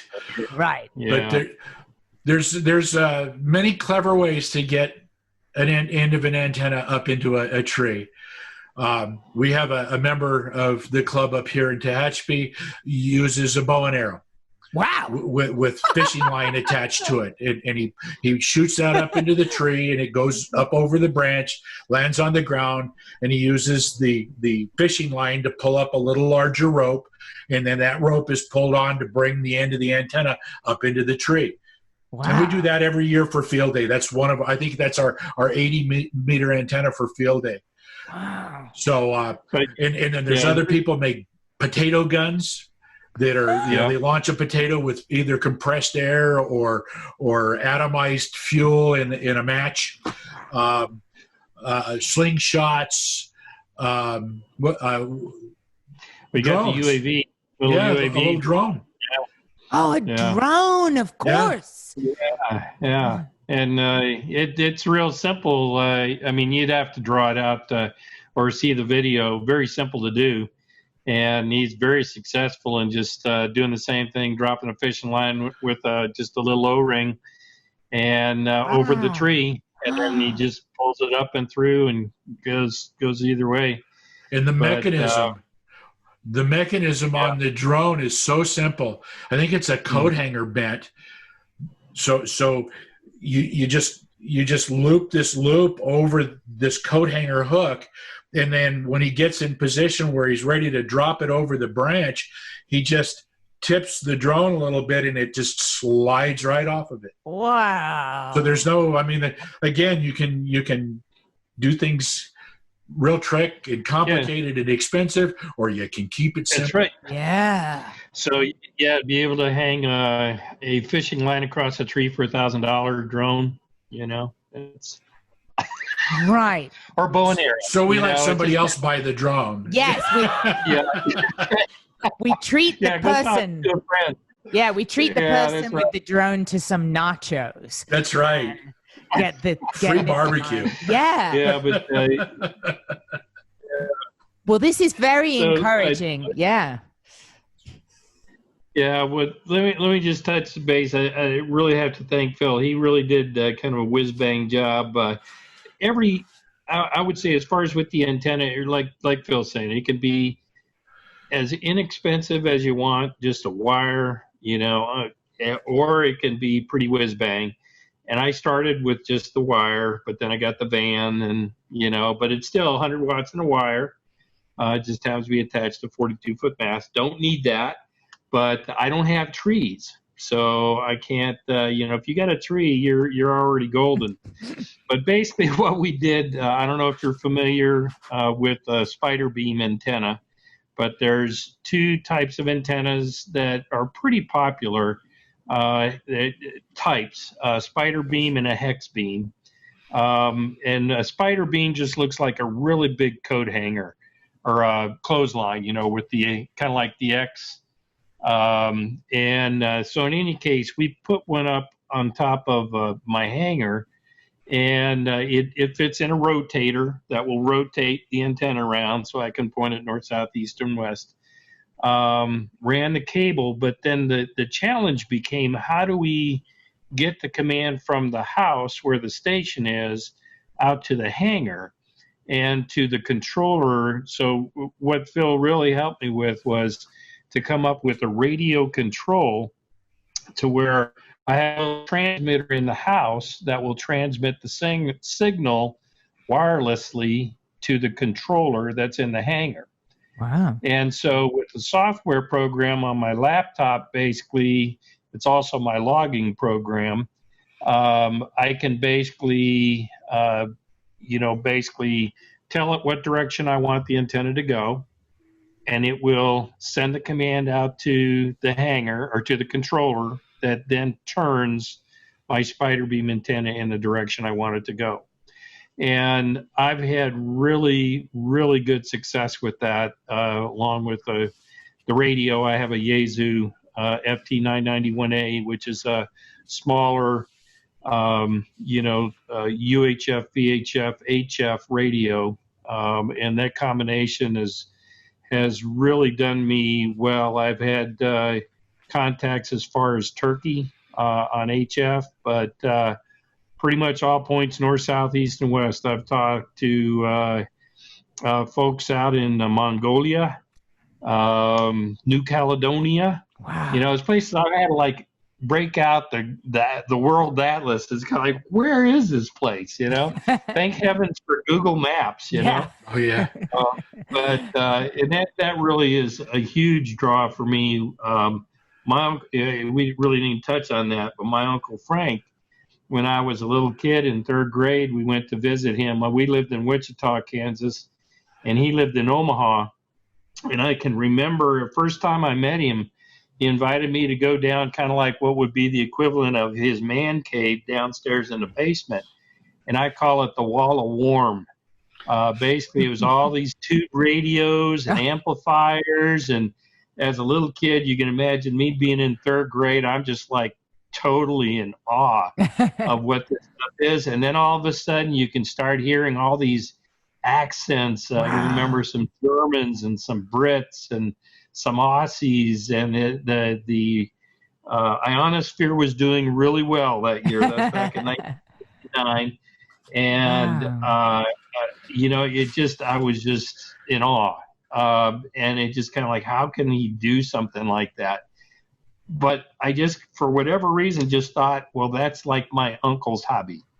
And that's like an older person's thing. Yeah. And I never really pursued amateur radio or ham radio until actually Phil was the one that sent out a public email about 4 years ago saying, hey, we want to try and see if we can get the NASA Armstrong Amateur Radio Club started again. If so, show up, in this meeting room, and, the rest is history. I got infected with the bug and, got my, as you did, my technician in general, about 6 months after I started, that one meeting, and it's just kind of developed from there. So, yeah, I didn't have to twist his arm very hard. Nah, it was, I said, once I realized I can talk to all the other millions of people in the world, it's kind of like I'm in. Yeah. So you're only 4 years in then, really? Yeah. That's amazing. I think actually February, I think mine was February 12th. Actually, I'm even less than that. I looked at my license. I think it was 15, so 4 years. Wow. I just assumed, of course, because with the way you're so knowledgeable, I just assumed this was a lifelong thing for you. Oh, so that's See, encouraging. See, I'm not that much farther ahead than you. Just think of where you're going to be in 2 or 3 years, man. We're going to have you set up for Earth, Moon, Earth, and all sorts of good stuff. We'll have talking to the space shuttle. when the social distancing is over or more lenient, maybe the next time we do a special event station, we can invite you to join us. Yes. Should I try and sound human there? Yes, that would be lovely. Yes. So on the other end of the spectrum, Kevin described his station. It's kind of a whiz-bang station. My station, I have a nice radio. I bought myself a new radio a few years ago, but my antenna is a what they call an off-center fed dipole that I built myself.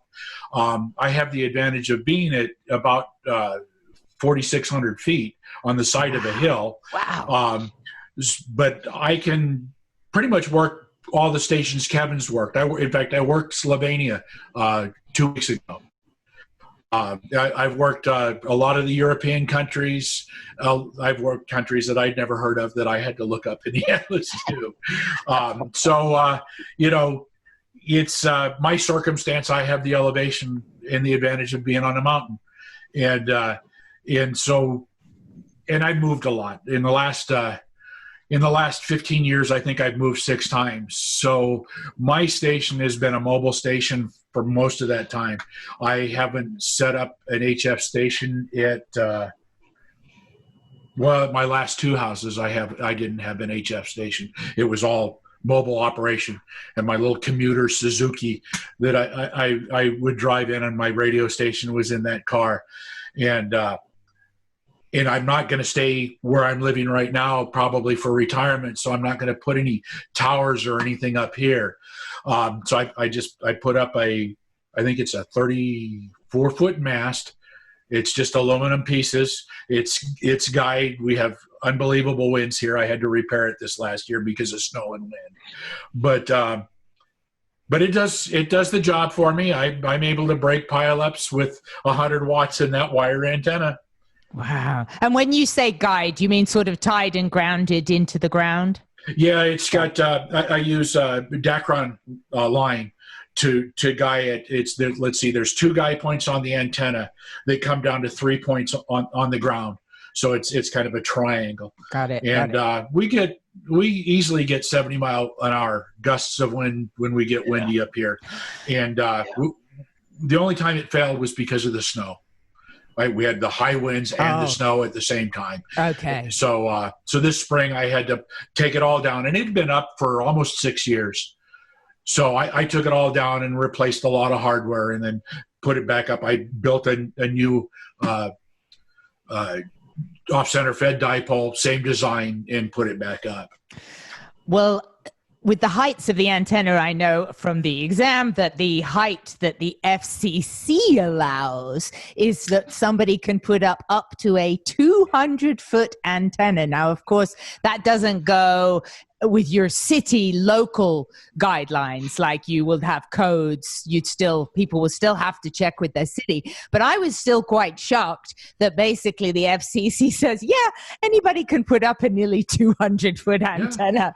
Like, that sounds pretty powerful, It's amazing what amateurs are able to do. I mean, I think it was 2 years after Sputnik is when the amateurs put their first amateur radio satellite up. Wow. And in the story that I read was the way they deployed it. It went up on a government mission, or a NASA mission, I don't know which. And the way they got it to leave the spacecraft was a rubber band and a paperclip. Oh my God! So that's how they overcame the inertia to send it out of the spacecraft. Wow. Hopefully I've got that story right, because it's been years since I read it. I love, though, this is so inspiring to me, because again, for all people of all ages, I think we're so conditioned to be intimidated by tech. And I just think that's fantastic that NASA has something in space and they're using a rubber band and a paperclip. Well, that wasn't a NASA mission. That was an amateur radio mission. Amateur radio, okay. Yeah, that was done by the amateurs. Oh, by the amateurs, okay. So there's a clean room in Florida that's run all by amateurs. There's an organization called AMSAT, Amateur Satellite. And there's a U.S. one. There's a U.K. Organization under AMSAT. is there might be a European AMSAT too. I can't remember. But anyway, there is a clean room where the amateurs get together and build their satellites that will go into space. And it's all volunteers. It's all donated money.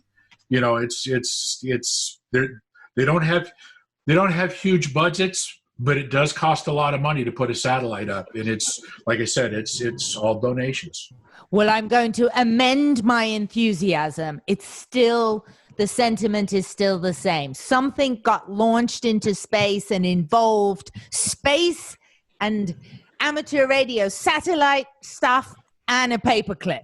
Yeah. Like, I just think that's really great and encouraging. And the fact you talk about antennas with coat hangers and stuff. And there's so much. Oh, yeah. There's so much creativity is what I've noticed as well that people don't think about.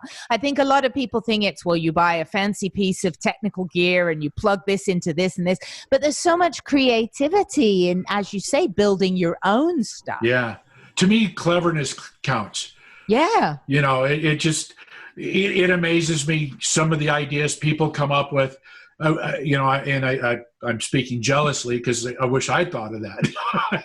You know, but yeah, there is a lot of creativity and just thinking outside the box. Wait till you see what I'm going to come up with, you guys.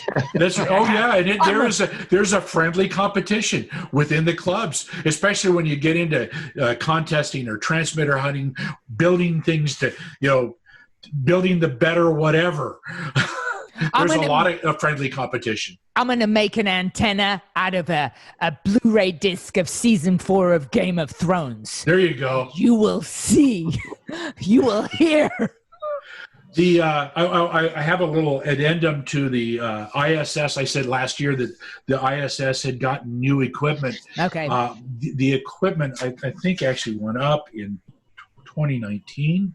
No, it actually went up March of 2020 on one of the SpaceX missions. Wow. Is how they got the equipment up there, which I think is a cool little bit of information. Wow. You guys work actually hand in hand with a lot of other organizations, which I think a lot of people probably don't know either, that NASA is just in touch with a lot of other big organizations. NASA works with, you know, universities for projects. They work with, you know, there's a lot of contracting involved. There's a lot of privatization that's happening right now with the SpaceX, and I forget the other company that's ready. Is it Lockheed? It's one of the bigger Boeing. Is it Boeing? Yeah. They've got their private vehicle almost ready to go. So yeah, and underneath that is so many other contractors that build, you know, little pieces of the big picture. Right. For many years, I worked out at Armstrong for 18 years as a contractor. And then I left for about 12 years to go see how the other half lives. I had my own business, and I did some other things, contracting. And when I came back, I came back as a civil servant. So I've been a civil servant for only about 6, almost 7 years now, I guess. But you still get to wear that nice juicy badge on your golf shirt. Oh yeah. Yeah, working at NASA is there's bragging rights. Let me tell you, if you got to have a job, this is a pretty fun job to have. Yeah. It is. You know, NASA's known as the best government agency to work for. Or I'm not sure. I'm wording like that right. Yeah, 7 years running. Yeah, thank you. I hadn't remembered. Wow. I mean, I just am quite in awe of just everything that NASA is and what they stand for. And one of the things that I love is that it's about sharing the developments with the public. It's not about making the fastest bomb to shoot and blow a country up. It's just general expansion in technology and growth that allows so many changes for the better that the world benefits from. Right. I agree. Yeah, that's a good view. That's a very positive view. Yeah, and that's something that there's an active technology transfer. Yes. You know, that Of course, there's export control restrictions for some of the technology, but within the United States and our allies, it's something they're actively, every year looking to transfer technologies that are developed for space into, the consumer world. So, let alone for the space blankets. Yeah, that's right. I personally would not recommend the astronaut ice cream, but I always thought it tasted pretty good. That's like petrified divinity. But if you're familiar with divinity, but in any case, we digress here. All right. I mean, go ahead, Phil. You were going to say something. Well, there's one thing I meant to share. The club, we have a club call sign, and it was actually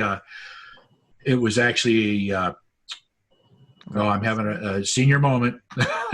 It was a vanity call sign that was applied for back in the 70s by a friend of mine that ran the club back then.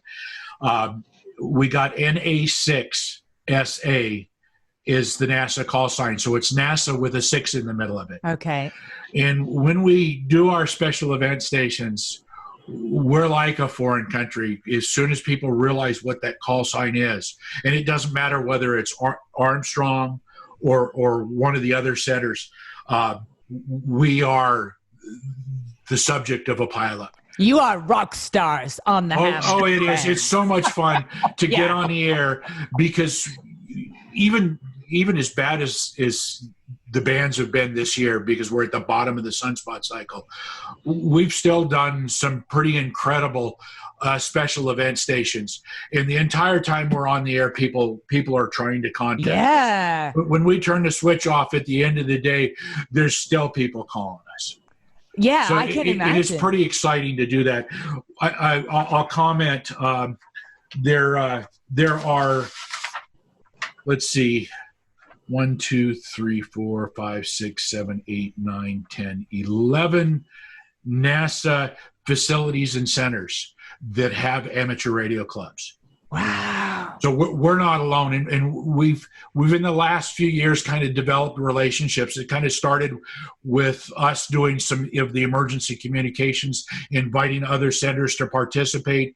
We've gotten some new amateur radio operators have come to work out at Kennedy, and they stood up their club again within just the last few years, and they've gotten real active. And we've gotten together to do things together. And in 2019, Kennedy and Marshall pretty much drove the bus. They're the ones that put it together. They put together an event called NASA on the Air. And it was a year that there were a lot of milestones throughout NASA to celebrate with special event stations.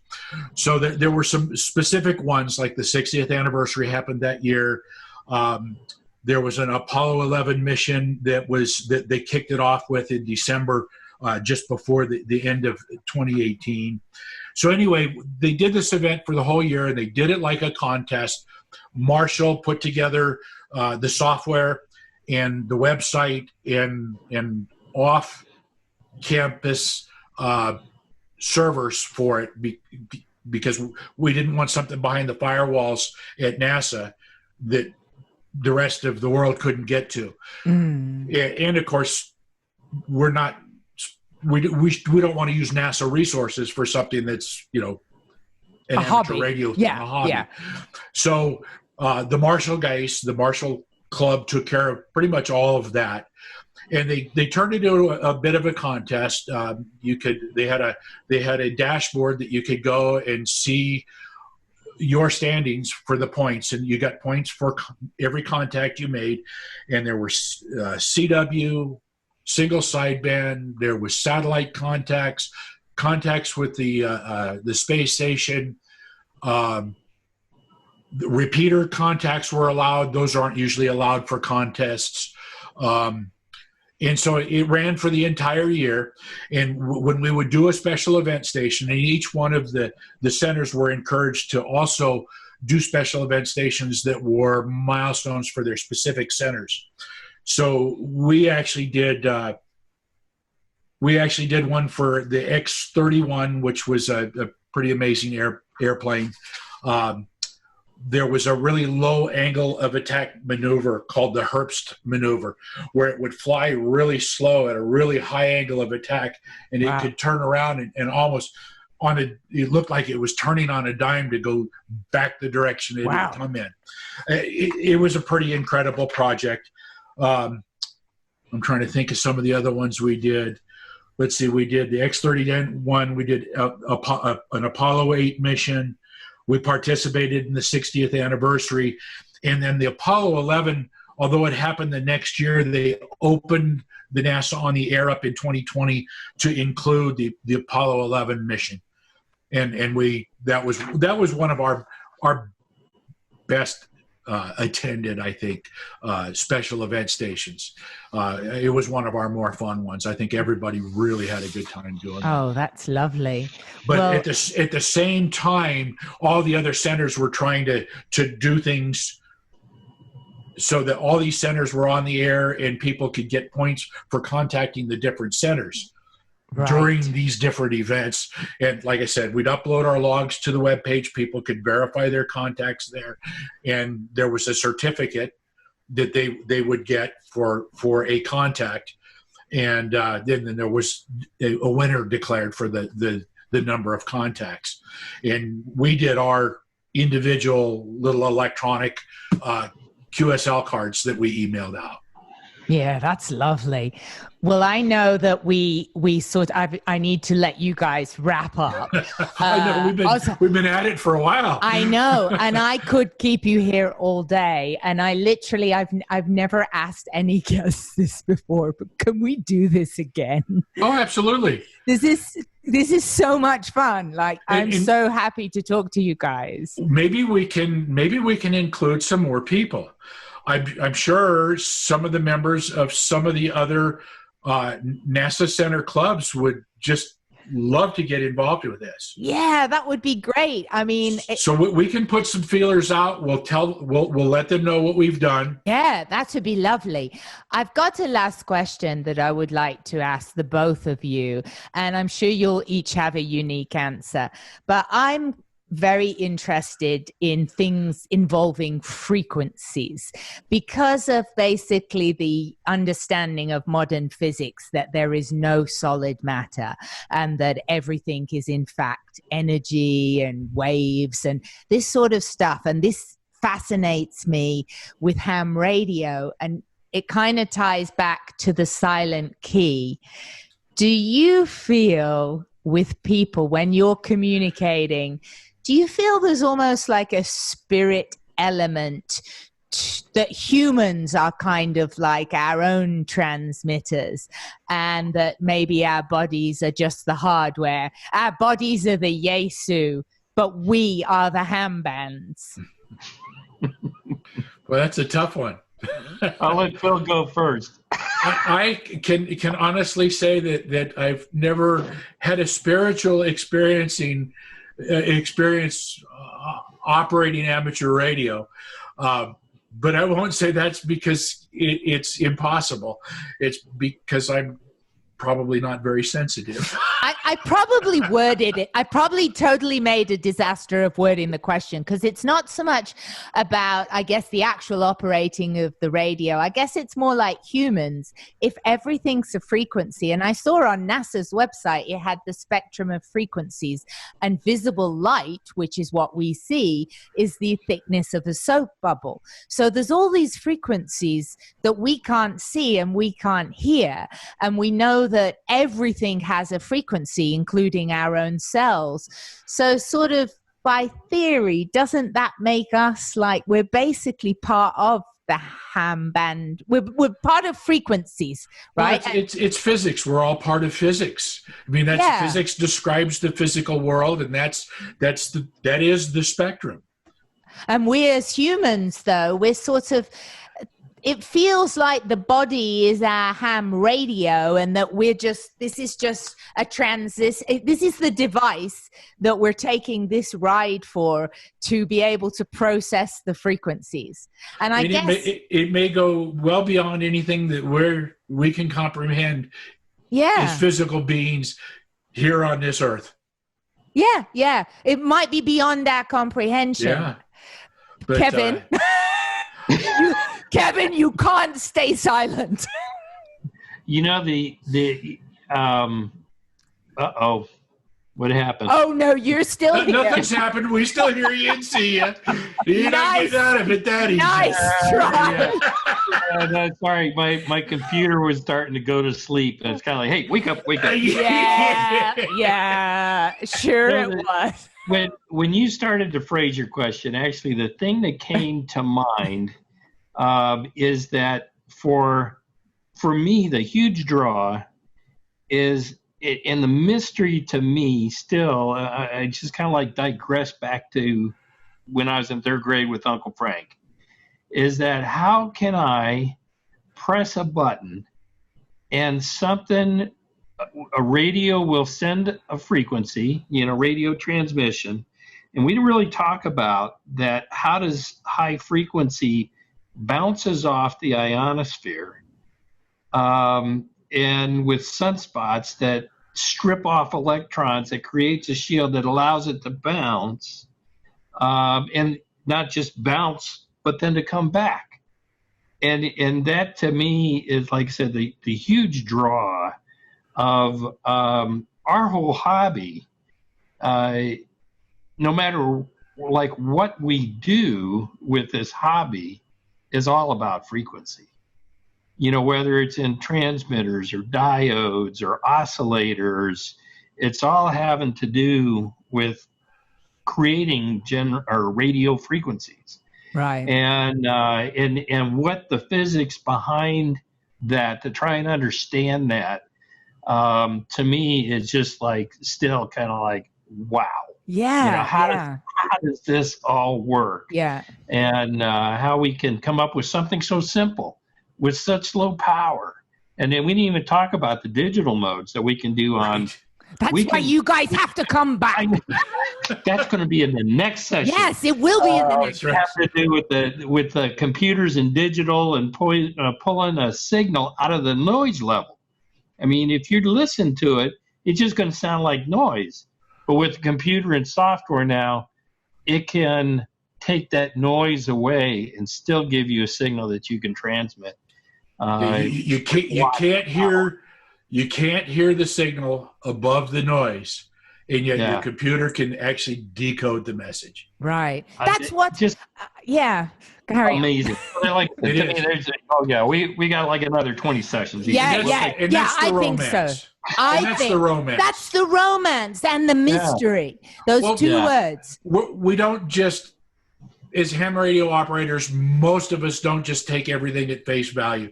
We don't just take a piece of equipment and say, like our cell phone, it works, we use it, that's all we care about. We care about how it works, how to make things work better, differently, how to apply it in different ways. That to me is the romance.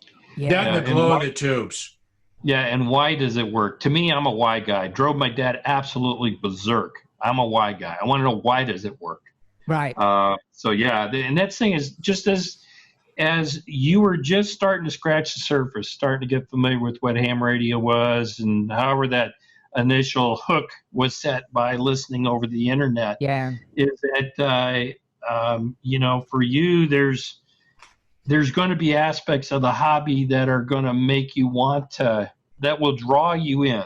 You've already started to delve into electronics. You never were thinking electronics about a year ago. No.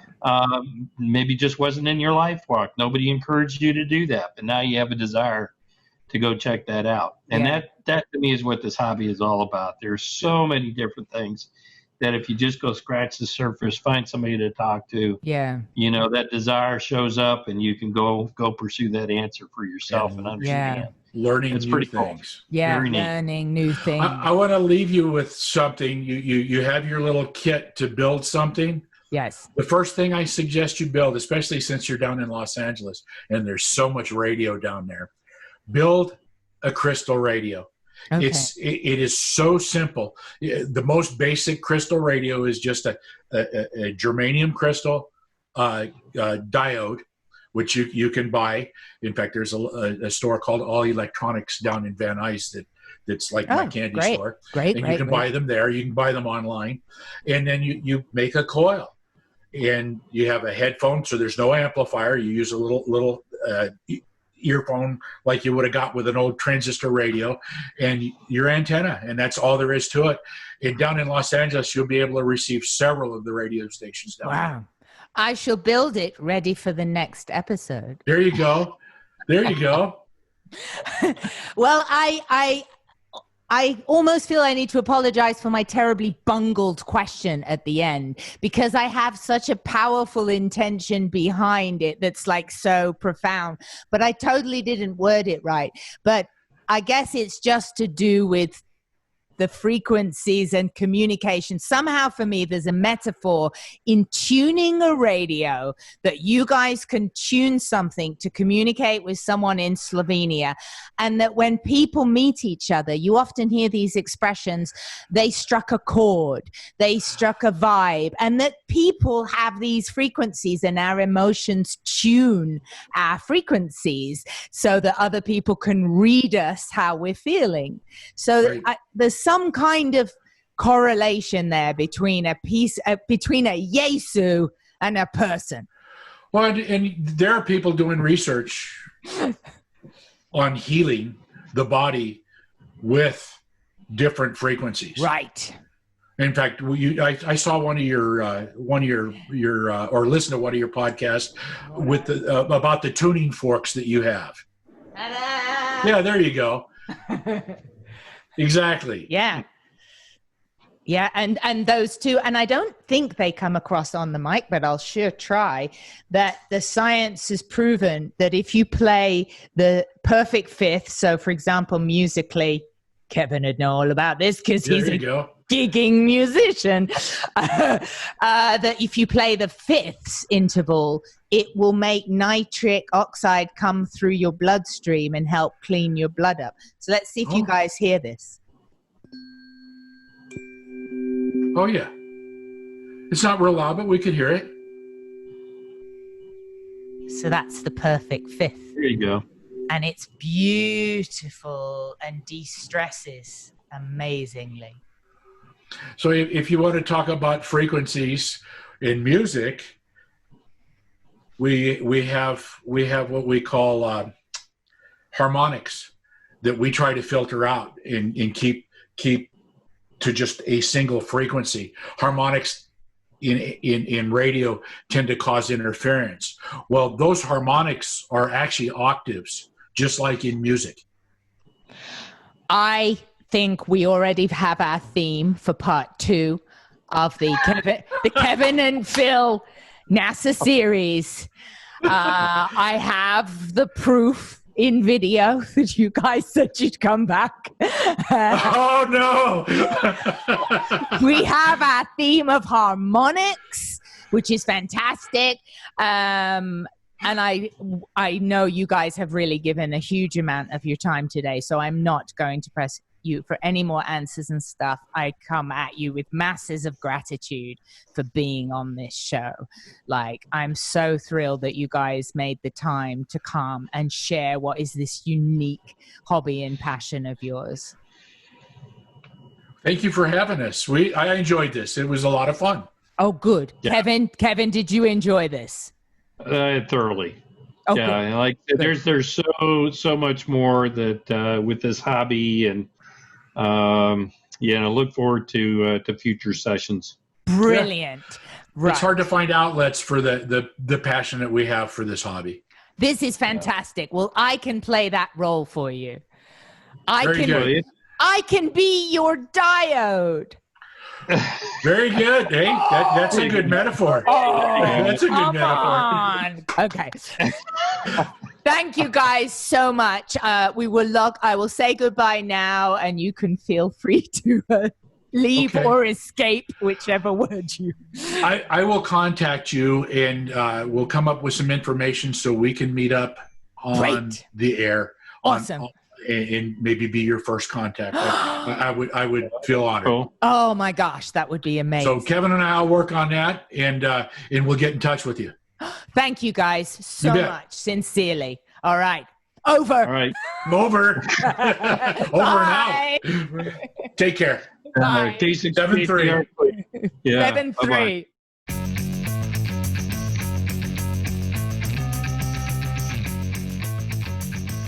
Thank you again, Phil Dolber and Kevin T. Riley. Thank you to the great folks at NASA for helping make this incredible opportunity possible. You know who you are, Kevin.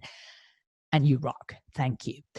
So, yeah, get into ham radio. Check it out. Go and check out my friends now at hamradioprep.com. They are very cool, and they have great online courses that are really inexpensive. They're going to have an extra license class coming up later in the summer, which I hope to take, because if I get my extra license, Kevin and Phil are going to know how serious I am about this, right? We're going to get through all of this together. And if studying ham radio helps bring a little bit of distraction for what's going on in the world and the growing pains, for the better, I will add, that is happening in the world, well, get on that. Get yourself a cheap ham radio off Amazon, $25, and let's get transmitting, right? Germ-free transmitting. Here's my parting thought. Every one of us in the last year has traveled about 584 million miles around space. I think we can get through 2020. Take care, everyone. And I hope to see you soon, right here on The Gray Escape.